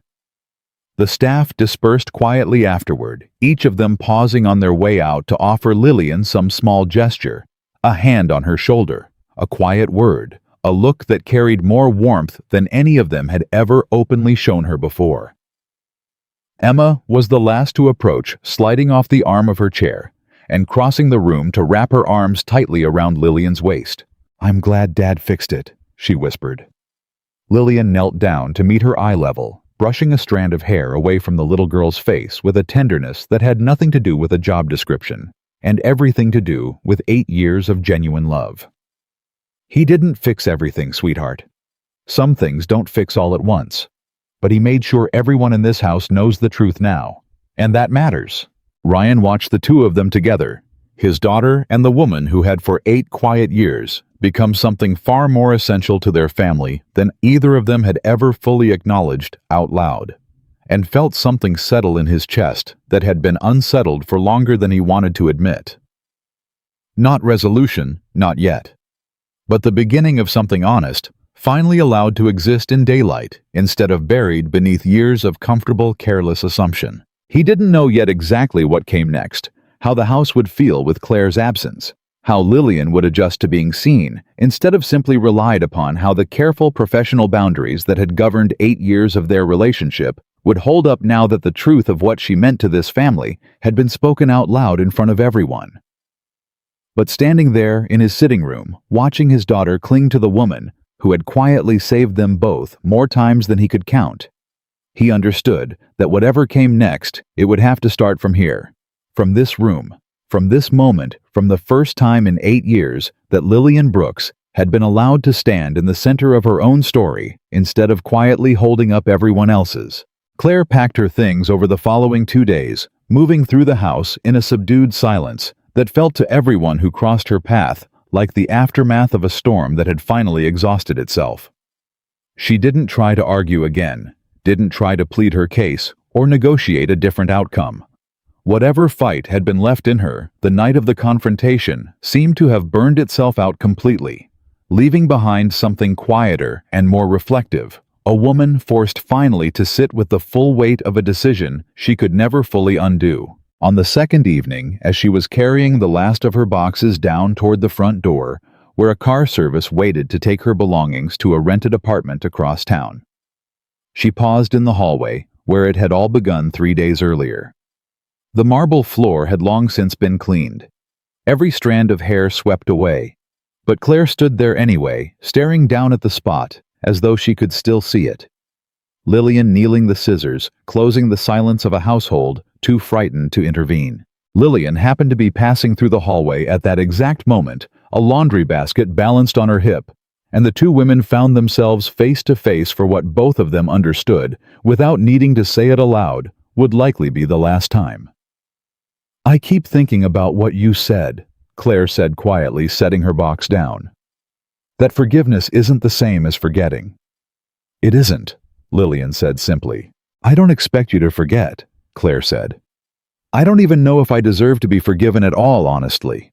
But I wanted you to know I've been doing a lot of thinking these past 2 days about why I did what I did, and I don't think it was really about you at all in the end. I think it was about me looking at someone who gave love so easily, so naturally, without ever needing anything back for it, and hating that I didn't know how to do that myself." Lillian studied her for a long moment, the laundry basket still balanced against her hip, and something in her expression softened just slightly. Not forgiveness, exactly, not yet fully, but something adjacent to it. Understanding, perhaps. The particular kind of understanding that comes only from having survived something painful, long enough to see it clearly from the other side. "For what it's worth," Lillian said finally, "I hope you figure that out. Not for my sake, for yours. Because carrying that kind of hunger around for the rest of your life, the kind that makes you want to tear other people down, just to feel bigger, that's its own kind of prison, Claire. I've seen it in people before. It doesn't get better on its own. It just finds new targets." Claire's eyes filled with tears again, though these felt different from the tears she'd cried in the sitting room 2 nights earlier. Quieter, more private, less about being caught and more about genuinely finally seeing herself. "Thank you," she said softly, "for saying that instead of just walking away." "I'm not walking away because I don't have anything left to say," Lillian said. "I'm walking away because I have laundry to finish, and a little girl who's probably wondering where I am." A small, tired smile crossed her face, the first real smile Claire had seen from her since the incident. "Take care of yourself, Claire, I mean that." She continued down the hallway without waiting for a response, and Claire watched her go, the laundry basket disappearing around the corner before turning back to the last of her boxes and carrying them out to the waiting car. By the time the car pulled away from the Carter estate for the final time, the late afternoon light slanting long and gold across the driveway. Something in the house itself seemed to exhale, a tension that had been building for days, finally fully releasing. Ryan found Lillian later that evening in the kitchen, The last of the dinner dishes drying on the rack, Emma already tucked into bed after insisting on 3 separate bedtime stories instead of the usual one, as though trying to squeeze extra reassurance out of an ordinary evening ritual. "She's gone," he said quietly, leaning against the doorframe. "I know," Lillian said, not looking up from the dish towel in her hands. "I saw the car. How are you doing?" The question hung between them for a moment, simple on its surface, but carrying Lillian understood an entirely different weight than it would have carried 3 days earlier. Ryan wasn't asking out of politeness. He was actually asking, actually waiting, actually prepared to hear whatever honest answer she gave him, instead of the reflexive, "I'm fine," she'd spent 8 years perfecting. She set the dish towel down slowly, considering the question with more care than she'd allowed herself in days. "Tired," she said finally. "Relieved, I think, though I still feel guilty admitting that out loud. And a little unmoored, honestly.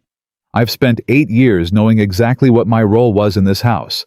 I'm not entirely sure what it looks like now." "What do you mean?" "I mean, I've always known how to be useful," she said. "How to anticipate what everyone needs before they ask for it. How to fill the gaps nobody else was filling. But tonight in that room when everyone stood up and told their stories, I realized I don't actually know how to just exist here without constantly proving I deserve to." Ryan was quiet for a long moment, absorbing that. And when he spoke again, his voice carried a gentleness she hadn't heard from him before, not in 8 years of working in his house. "Then maybe that's the thing we figure out together," he said. "Because I don't want you here because you're useful, Lillian. I mean, God knows you are more useful than I think I ever fully let myself acknowledge. But that's not why I want you here." "Then why?" she asked. And the question came out smaller than she intended, more vulnerable. The kind of question that revealed just how long she'd waited for someone to answer it honestly. Ryan crossed the kitchen, slowly, stopping a respectful distance away, his expression open in a way that felt to Lillian almost startling in its honesty. "Because this house has never once felt like a home without you in it," he said quietly. "Not really.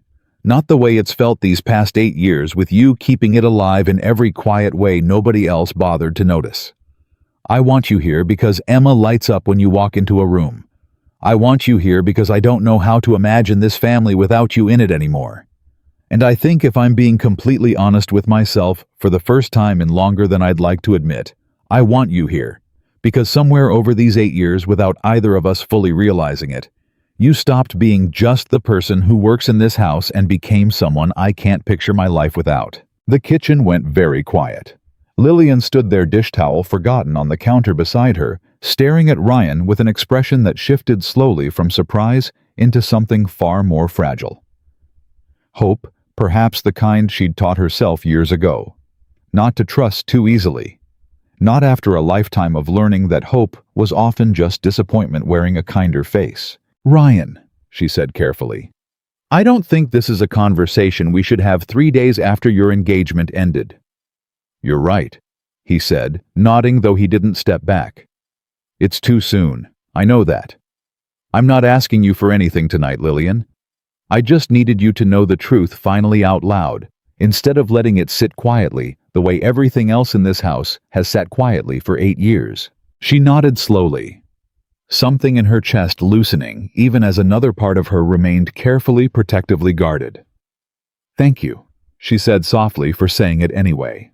They stood there together in the quiet kitchen a moment longer, the dishwasher humming softly in the background. The house settled into the particular stillness that comes after a long day, finally drawing to a close, and neither of them moved to close the distance between them. Though both of them, standing there in the fading evening light, understood that something between them had shifted permanently, quietly, irreversibly. The way the tide shifts long before anyone standing on the shore notices the water has already begun to rise. The weeks that followed Claire's departure moved differently through the house than any Lillian could remember in 8 years of measuring time by school schedules and grocery deliveries, and the particular rhythm of a household running smoothly. Nothing dramatic happened, not at first. No grand gestures. No sudden declarations. Just small accumulating shifts that Lillian noticed the way she noticed everything, quietly, carefully, almost against her own will. Because some part of her had learned a long time ago that hope needed to be earned slowly before it could be trusted at all. Ryan started coming home earlier. Not every night, not dramatically so, but enough that Lillian noticed the pattern within the first week, his car pulling into the driveway at 6 instead of 8, sometimes even 5:30, well before Emma's bedtime, well before the house had settled into the quiet, empty rhythm of a single working parent's evening. "You don't have to keep doing that," Lillian told him one evening, the third time that week he'd walked through the door before dinner had even finished cooking. "I know how demanding your schedule usually is." "I know I don't have to," Ryan said, setting his briefcase down by the door and loosening his tie. "I want to." "Why?" He considered the question for a moment, leaning against the kitchen doorframe, the way he'd taken to doing lately, watching her move through her evening routine with an attentiveness that still 3 weeks later made her faintly self-conscious. "Because I spent 8 years missing dinners I didn't need to miss," he said finally. "Because Emma's only going to be 8 years old once, and I've already lost enough time with her that I can't get back. And because—" He paused, and something in his expression shifted, softened. "Because I like coming home to this. To both of you." Lillian didn't answer right away, focusing instead on the pot in front of her, though her hands had gone slightly unsteady on the wooden spoon. She'd noticed over the past 3 weeks that these small moments kept happening, brief, quiet exchanges where Ryan said something honest and unguarded, and she found herself unsure how to respond, caught between the careful professional distance she'd maintained for 8 years and something else entirely, something she hadn't let herself name yet. "Emma missed you too," she said finally, keeping her voice light. "She's been asking every day if you'll make it home in time for her spelling words." "I know. I've been trying." He smiled, a small, tired smile that carried more warmth than exhaustion. "She quizzed me on necessary yesterday. Told me I spelled it wrong 3 times before I got it right. I think she enjoyed that a little too much." Lillian laughed, a real laugh. Unguarded, the kind she hadn't let herself indulge in freely since before the incident. And Ryan watched her with an expression that made her stomach flutter in a way she immediately tried to suppress. "What?" she asked, catching him looking. "Nothing." He shook his head, still smiling. "I just like hearing you laugh like that. It's been a while." The comment landed somewhere soft and unguarded in her chest, and she turned back to the stove before he could see how much it had affected her, stirring the pot with more focus than the task actually required. Emma, for her part, seemed to have appointed herself the unofficial architect of whatever was slowly building between her father and Lillian, though she pursued the project with all the subtlety of an 8-year-old who had recently discovered the concept of matchmaking from a cartoon she'd watched 3 times in a row. "You should sit next to Lillian at dinner," she announced one evening, apropos of nothing, sliding into her own chair at the table. "Not across from her, next to her." "Emma," Ryan said, an amused warning in his voice. "What I'm just saying." Emma shrugged with theatrical innocence, though the corner of her mouth was fighting a smile. "You guys talk more when you're next to each other. I've noticed." "You've noticed?" Ryan repeated, glancing at Lillian, who was doing her best to focus intently on setting out the napkins and failing to hide her own amusement. "I notice everything," Emma said solemnly, in a tone so serious that both adults laughed despite themselves, and the moment dissolved into something easy and warm. The kind of ordinary family dinner Lillian had spent 8 years quietly, carefully constructing for 2 people she'd never once let herself imagine she was allowed to fully belong to. But belonging, she was slowly discovering, was starting to feel less like something she had to earn through relentless usefulness and more like something being offered to her freely, whether she'd figured out how to accept it or not. 3 weeks after Claire's departure, Ryan asked Lillian to meet him in his study after Emma had gone to bed. A request that made her stomach tighten with an old familiar nervousness. The kind that had nothing to do with the warmth that had been slowly building between them, and everything to do with 8 years of instinctively bracing for bad news whenever she was summoned somewhere formally. She found him behind his desk, a folder open in front of him, and for a moment, old fears resurfaced unbidden. Was this the conversation where he told her gently that things needed to go back to the way they'd been before, that whatever had shifted between them over the past few weeks had been a temporary reaction to crisis rather than something real and lasting. "Sit down," Ryan said, gesturing to the chair across from his desk. "I want to talk to you about something." She sat, hands folded carefully in her lap, bracing herself. "I've been thinking a lot about what happened," Ryan began, "and about what you said the night Claire left. About not knowing how to exist in this house without constantly proving you deserve to be here." Lillian's chest tightened. "Ryan, I didn't mean to." "Let me finish," he said gently, and she nodded, falling quiet. "I've spent the last 3 weeks thinking about how to fix that. Not by telling you to relax, because I know that's not how this works. You've spent 8 years building a certain kind of relationship with usefulness. And I understand that doesn't just disappear because I say a few kind words, but I wanted to offer you something concrete instead." He slid the folder across the desk toward her. Lillian opened it slowly, scanning the document inside. Her eyes widening as she took in the details, a formal offer drafted with the same careful precision Ryan brought to every contract at his company, naming her Director of Household Operations, with a salary that made her breath catch full benefits and a job description that read less like a housekeeper's duties and more like the executive role she'd essentially been performing unpaid and unacknowledged for 8 years. "Ryan, this is..." She looked up at him, stunned. "This is too much." "It's not too much," he said firmly. "It's what you've actually been doing this entire time, Lillian. Managing the household staff, handling logistics, making executive decisions about this family's daily life that I never once had to think about because you'd already thought about them first. I'm not giving you a promotion. I'm finally putting a title and a salary on the job you've already been doing. I don't know what to say." "Say yes," he said simply, though there was something vulnerable underneath the simplicity of the request. "Not because you need the money, though God knows you've earned every dollar of it and more. Say yes because I want you to have something in this house that's undeniably structurally yours. Something nobody can ever again treat like it doesn't matter the way Claire did.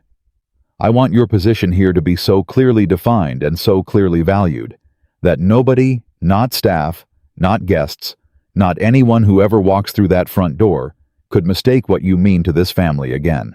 Tears gathered in Lillian's eyes as she looked down at the document again at her own name, typed formally at the top of a role that finally officially acknowledged 8 years of invisible labor. "Thank you," she whispered. "Don't thank me," Ryan said quietly. "This is overdue. Years overdue. I should have seen this a long time ago." She signed the offer that evening, her hand trembling slightly as she wrote her name. And when she looked up afterward, Ryan was watching her with an expression that held something beyond simple satisfaction at a business matter resolved something warmer. Something that made her pulse quicken in a way she still wasn't entirely sure how to name. Word of the promotion moved through the household within a day, and while most of the staff greeted the news with genuine warmth, Rosa had actually cried, hugging Lillian so tightly she'd nearly knocked over a vase on the hallway table.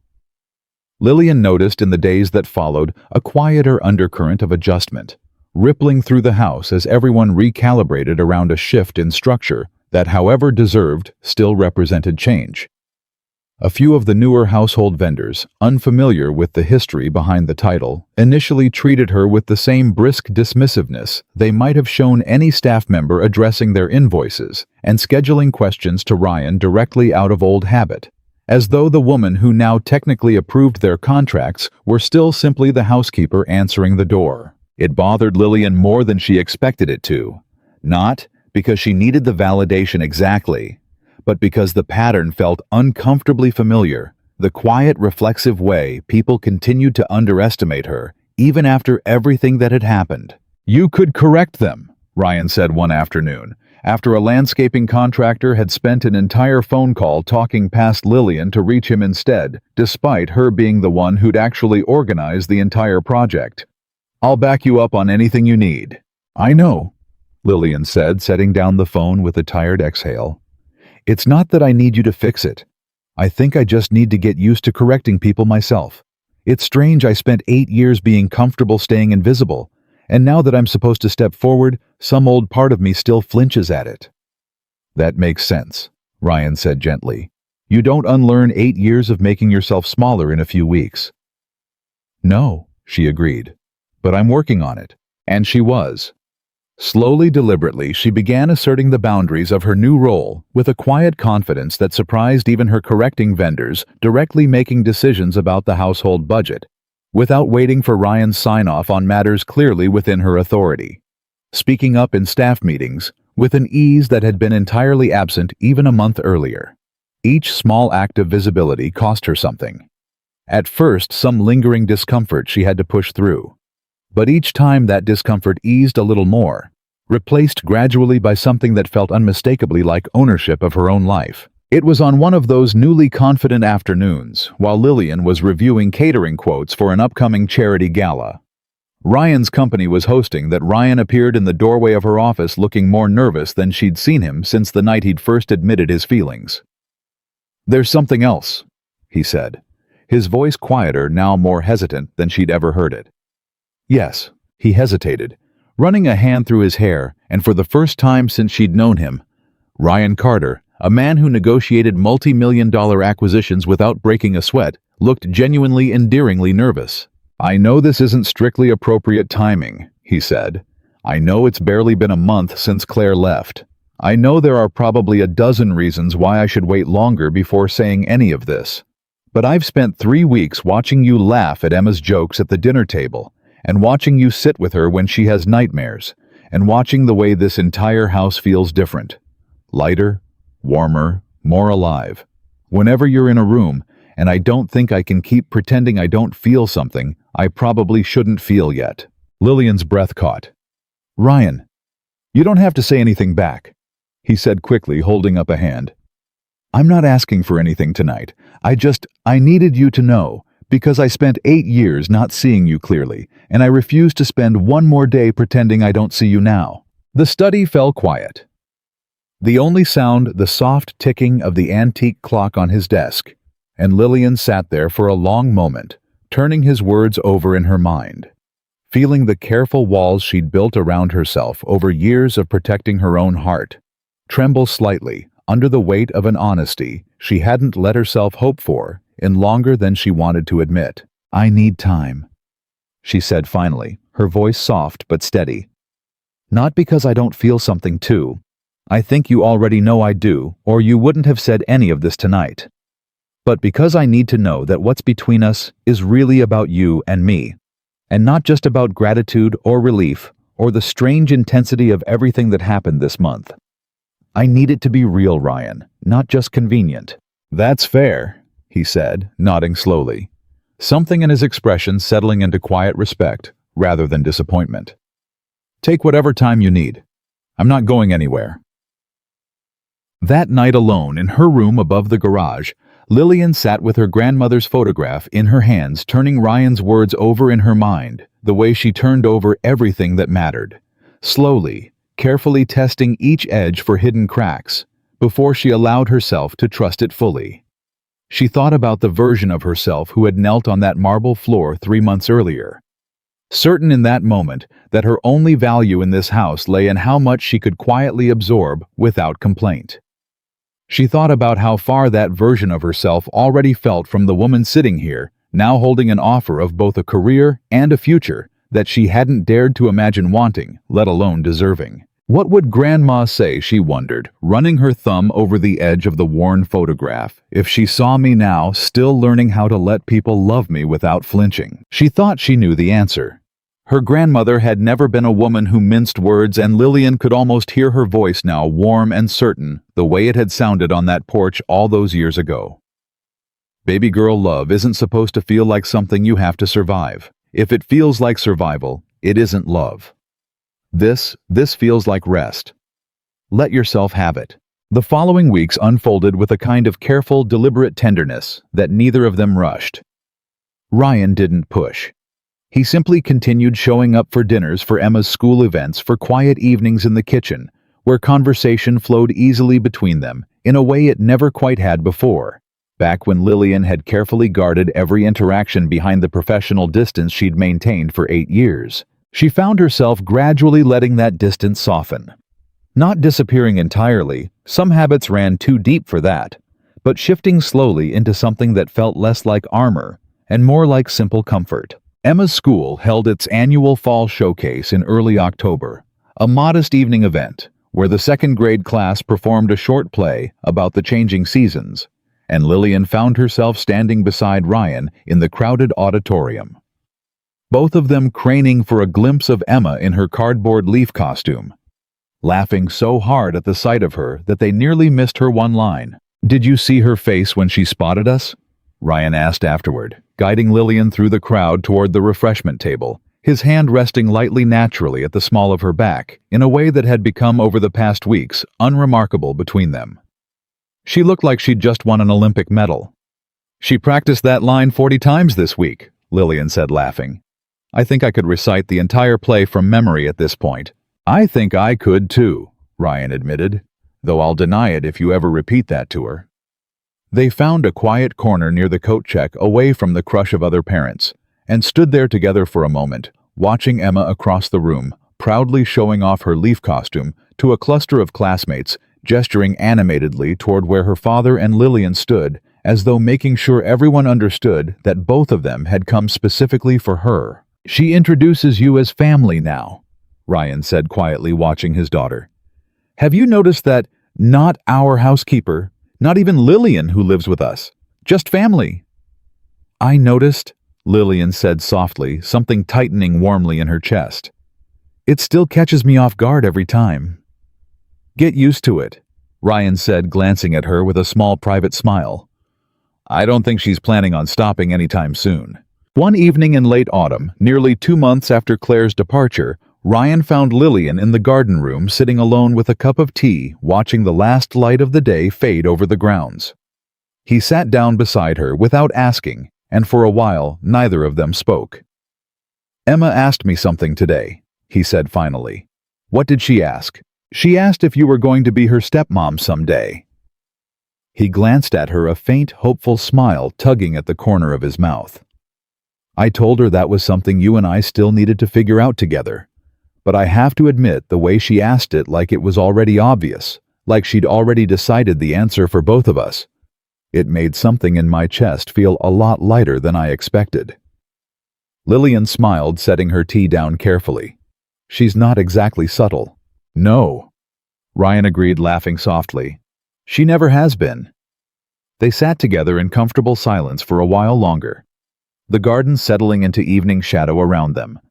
And finally Lillian spoke, her voice quiet but certain in a way it hadn't been 2 months earlier. "I think I'm ready," she said. Ryan turned to look at her. "Ready for what?" "For this to be real," she said simply. "For us to stop being careful with each other and just be honest. I've spent 8 years being careful in this house, Ryan. Careful not to overstep, careful not to want too much, careful not to let myself hope for things I didn't think I was allowed to have. I'm tired of being careful."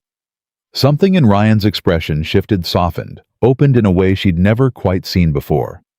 "Lillian, I love this family," she said before he could speak further, the words coming easier now than she'd expected. "I've loved this family for 8 years quietly, in every small way I knew how to show it. And somewhere along the way, without either of us fully admitting it out loud, I think I started loving you too. Not because of what happened with Claire, not out of relief or gratitude or convenience, just because of who you are, who you've shown me you are, especially these past 2 months." Ryan reached out slowly and took her hand, his fingers threading gently through hers, and Lillian let him, her heart pounding in a way that felt finally entirely unguarded. "I love you too," he said quietly. "I think I have for longer than I let myself realize. I just needed to actually see you clearly first. Really see you before I understood what that meant." They sat together in the fading light, hands intertwined, the garden settling into its evening quiet around them. And for the first time in 8 long years, Lillian allowed herself to simply exist in a moment without immediately calculating what she needed to do next. What task waited, what small crisis might need her attention. For the first time in longer than she could remember, she let herself simply be happy without qualification, without guilt, without the old, deeply ingrained instinct to make herself smaller so someone else's comfort could take priority over her own. Tara Mama. The household around them continued to change in the months that followed, quietly at first, and then with a kind of steady, accumulating warmth that touched every corner of the mansion. Rosa began bringing her grandchildren by on weekends, something she'd never felt comfortable doing before, and Lillian made a point of setting out extra plates at Sunday breakfast without anyone having to ask. Marcus started taking his lunch breaks in the kitchen instead of alone in his car, drawn by the easy, unhurried conversation that had become a fixture of the household since Claire's departure. Antoine began teaching Emma how to make her grandmother's old recipes, the ones Lillian remembered from her own childhood, passed down now to a little girl who had in her own way become the family Lillian had once feared she'd never find again. The formal title Ryan had given her, Director of Household Operations, sat framed now on the wall of her office, a small but symbolically enormous room off the kitchen that had until 2 months earlier simply been unused storage space. It wasn't the title itself that mattered most to Lillian, though she'd be lying if she said the recognition didn't matter at all. What mattered more was what the title represented, a household finally structurally organized around the understanding that her contributions weren't optional. Extras weren't invisible labor to be quietly absorbed and forgotten, but the essential architecture holding an entire family together. Ryan proposed on a quiet Sunday morning in early winter, not with elaborate spectacle or public grandeur, but in the garden room where they'd first spoken honestly about their feelings. Emma standing beside him, holding a small velvet box she'd insisted on carrying herself, practically vibrating with the effort of keeping the secret for the 3 days since Ryan had let her in on the plan. "I know I already said this once," Ryan said, kneeling in front of Lillian with the kind of steady certainty that had nothing to do with nerves and everything to do with a decision he'd never been more sure of in his life. "But I want to say it properly this time with witnesses, so there's no mistaking it.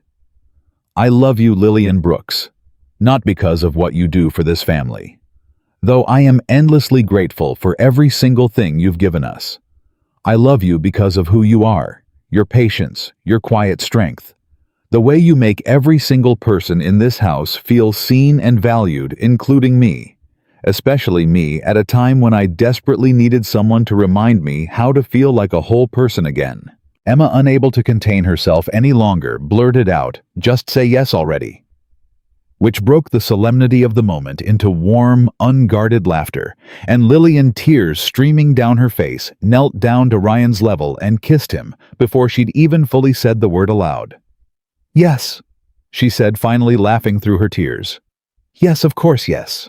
Emma threw herself into the embrace between them, and for a long moment the three of them stayed there together in the garden room, wrapped around each other, the winter light streaming pale and golden through the windows, a family finally fully whole, in a way that had taken 8 quiet years and 1 devastating, transformative morning to build. Word of the engagement spread quickly through the household, and that evening the staff gathered in the kitchen, not summoned formally this time, but drawn together naturally, the way families gather when there's genuinely good news to celebrate.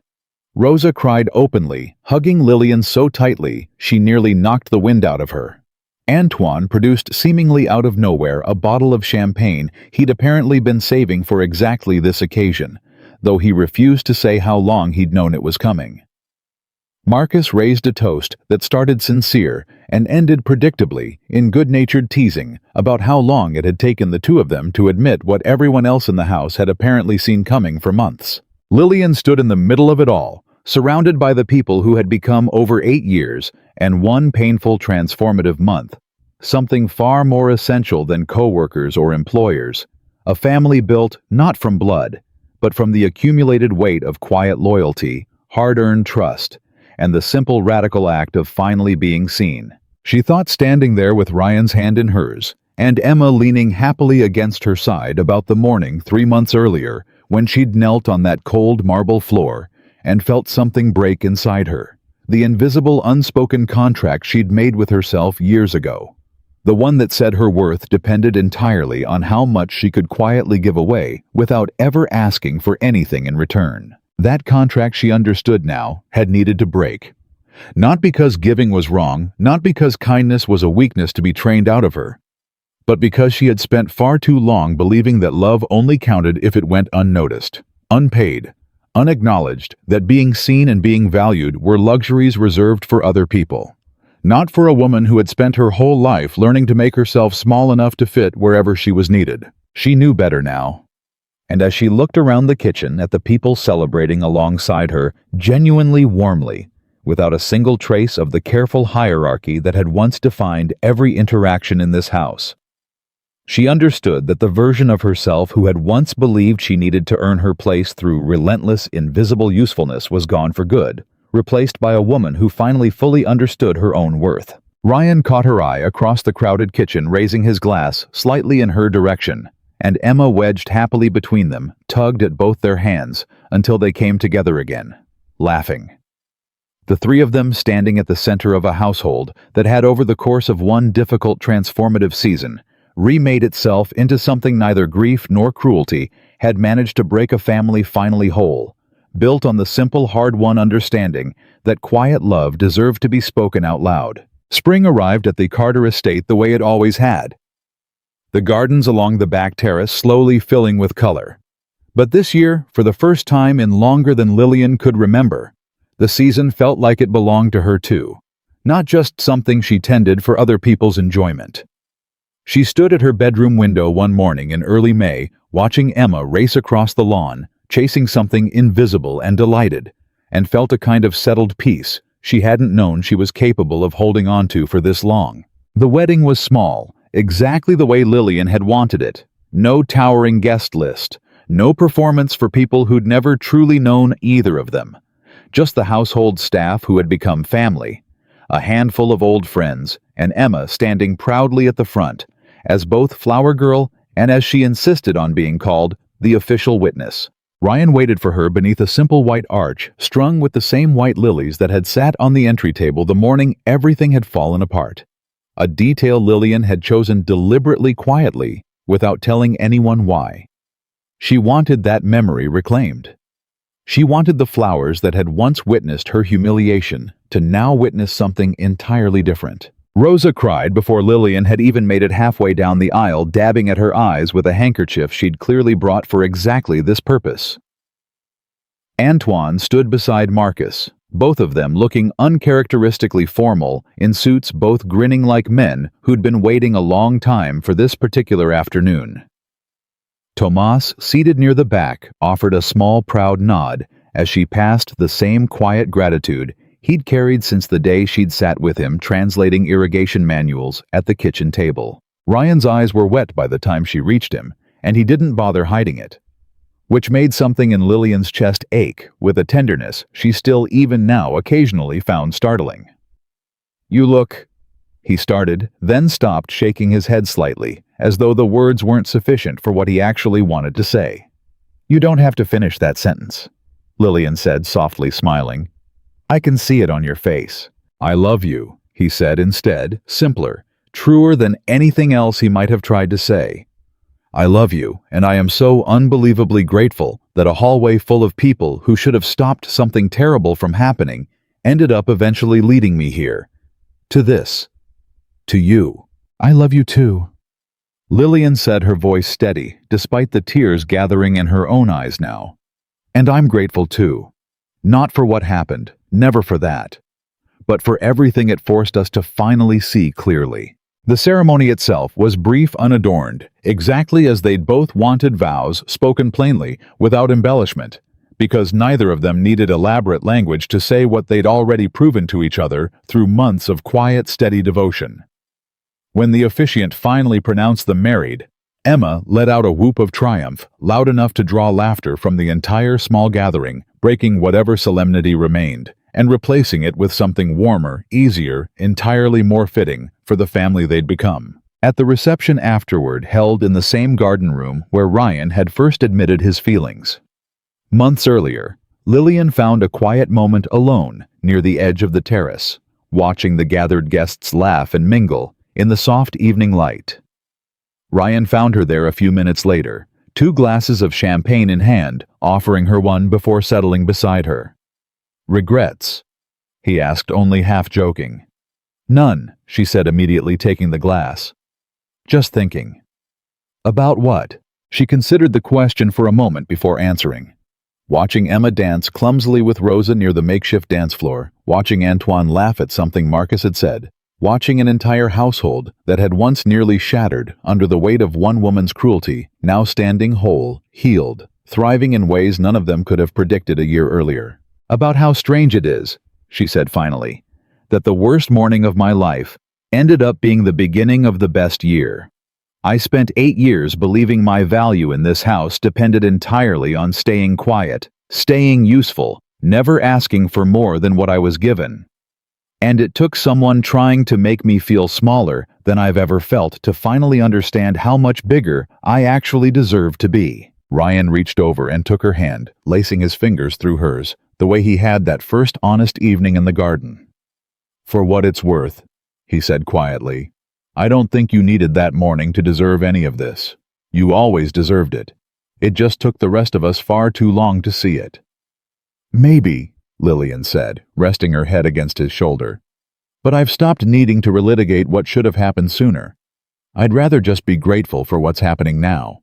They stood together in comfortable silence for a while, watching their small, unconventional family celebrate beneath the string lights Ryan had insisted on hanging himself the week before, refusing help from the staff, because as he'd put it, some things a husband ought to do with his own 2 hands.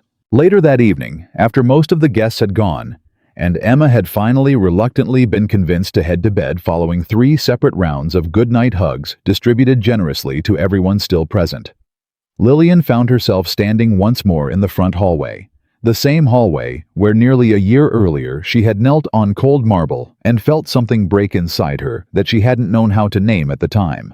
Before Ryan came to find her there, she had lingered a while by herself, letting her mind travel back through the whole arc of the year, the humiliation, the silence of the staff too frightened to intervene, the slow, painstaking work of Ryan finally learning to see her, the promotion that gave her labor a name, the proposal in the garden room, and now this, a wedding ring on her finger, and a title she still sometimes forgot to answer to. She thought about Claire too briefly without bitterness. She'd heard through Rosa that Claire had moved to another city entirely, had started therapy, had written Lillian one final letter months earlier, an honest, unpolished apology that Lillian had read once, folded carefully and placed in a drawer, not to revisit with anger, but simply to acknowledge that it had been sent, that some kind of accounting had been made, however incomplete. She thought too about all the small, ordinary moments that had quietly rebuilt her over the past year. Emma falling asleep against her shoulder during movie nights. Rosa teaching her grandchildren to call her Miss Lillian, with the same easy affection they'd give any beloved Aunt Ryan's hand. Finding hers under the dinner table during ordinary Tuesday evenings that had once felt impossibly out of reach. None of it had been dramatic. All of it had been essential. The space looked different now. Not structurally, the marble floors remained the same. The crystal chandelier still hung exactly where it always had, but everything about how it felt had shifted entirely. Where she had once knelt in humiliation, she now stood as the lady of the house, a title she still occasionally found strange to claim out loud, though it no longer felt undeserved. Ryan found her there lingering near the spot and understood immediately without needing to ask what she was thinking about. "Does it still hurt?" he asked gently. Standing here, Lillian considered the question honestly before answering. "Less than it used to," she said. "I think it always will a little. Some things don't fully disappear even after they heal. But I don't think that's entirely a bad thing anymore. It reminds me what I survived. And it reminds me what I built afterward out of something that could have destroyed me instead." "You didn't just survive it," Ryan said quietly, wrapping his arms around her from behind, resting his chin against the top of her head. "You transformed it into something none of us could have predicted, into this." Lillian leaned back into him, watching the chandelier's soft light scatter warm reflections across the marble floor, and felt for the first time completely, and without reservation, that the woman who had once knelt here in silence had finally fully stood back up. Not just physically the way she had that terrible morning, gathering her fallen hair with quiet dignity, but in every way that mattered since. She had rebuilt her own worth from the ground up, refused to let cruelty define her, and in doing so had shown an entire household what it looked like to meet devastation with grace instead of bitterness. "You know," she said softly. "Emma asked me last week if I was ever scared back then that things would never get better." "What did you tell her?" "I told her the truth, that I was terrified, that I genuinely didn't know kneeling on this floor whether anyone in the world still saw me as more than someone to walk past." She turned in his arms to face him. "But I also told her that sometimes the worst moment of your life is the one that finally forces everyone around you to stop looking away. It doesn't make the moment good. It just means something good can still grow out of it if the people around you are willing to change." "We were willing," Ryan said. "Eventually. I just wish it hadn't taken so long." "It took exactly as long as it needed to," Lillian said gently. "I'm not interested in mourning the timeline anymore, Ryan. I'm interested in what we do with the time we have left." He smiled at that, pressing a kiss to her forehead, and for a long moment they simply stood together in the quiet hallway, two people who had built something lasting out of the wreckage of a single cruel morning. She thought of her grandmother then, as she often did in quiet moments like this one, and felt certain with a warmth that settled deep in her chest that the woman who had raised her, who had taught her that kindness was never a weakness, but a quiet, enduring strength, would have been proud of exactly who she'd become. Not because she'd married well, not because a title now hung framed on her office wall, but because she had finally learned to believe all the way down to her bones that she was allowed to take up space in her own life. "Ready to go upstairs, Mrs. Carter?" Ryan asked softly, and Lillian smiled at the sound of her new name, still unfamiliar, still remarkable, still hers. "Ready," she said. They climbed the staircase together, hand in hand, leaving the hallway and its long, complicated history behind them, walking instead toward a future built not on quiet suffering or invisible sacrifice, but on the simple, radical truth that love, when it's real, insists on being seen. Somewhere down the hall, Emma's door stood slightly ajar, a nightlight glowing softly from within, and as they passed, Ryan paused to look in on his daughter one last time before bed, sound asleep. One arm flung over the side of the mattress, a small, contented smile still tugging at her lips even in sleep. Lillian watched him watch her, watched the quiet, unguarded love on his face, and understood that whatever else this year had cost her, it had also given her this, a family whole enough to protect and strong enough now to never again let cruelty walk through its front door unchecked. And in the end, that was the story the entire household would tell for years afterward.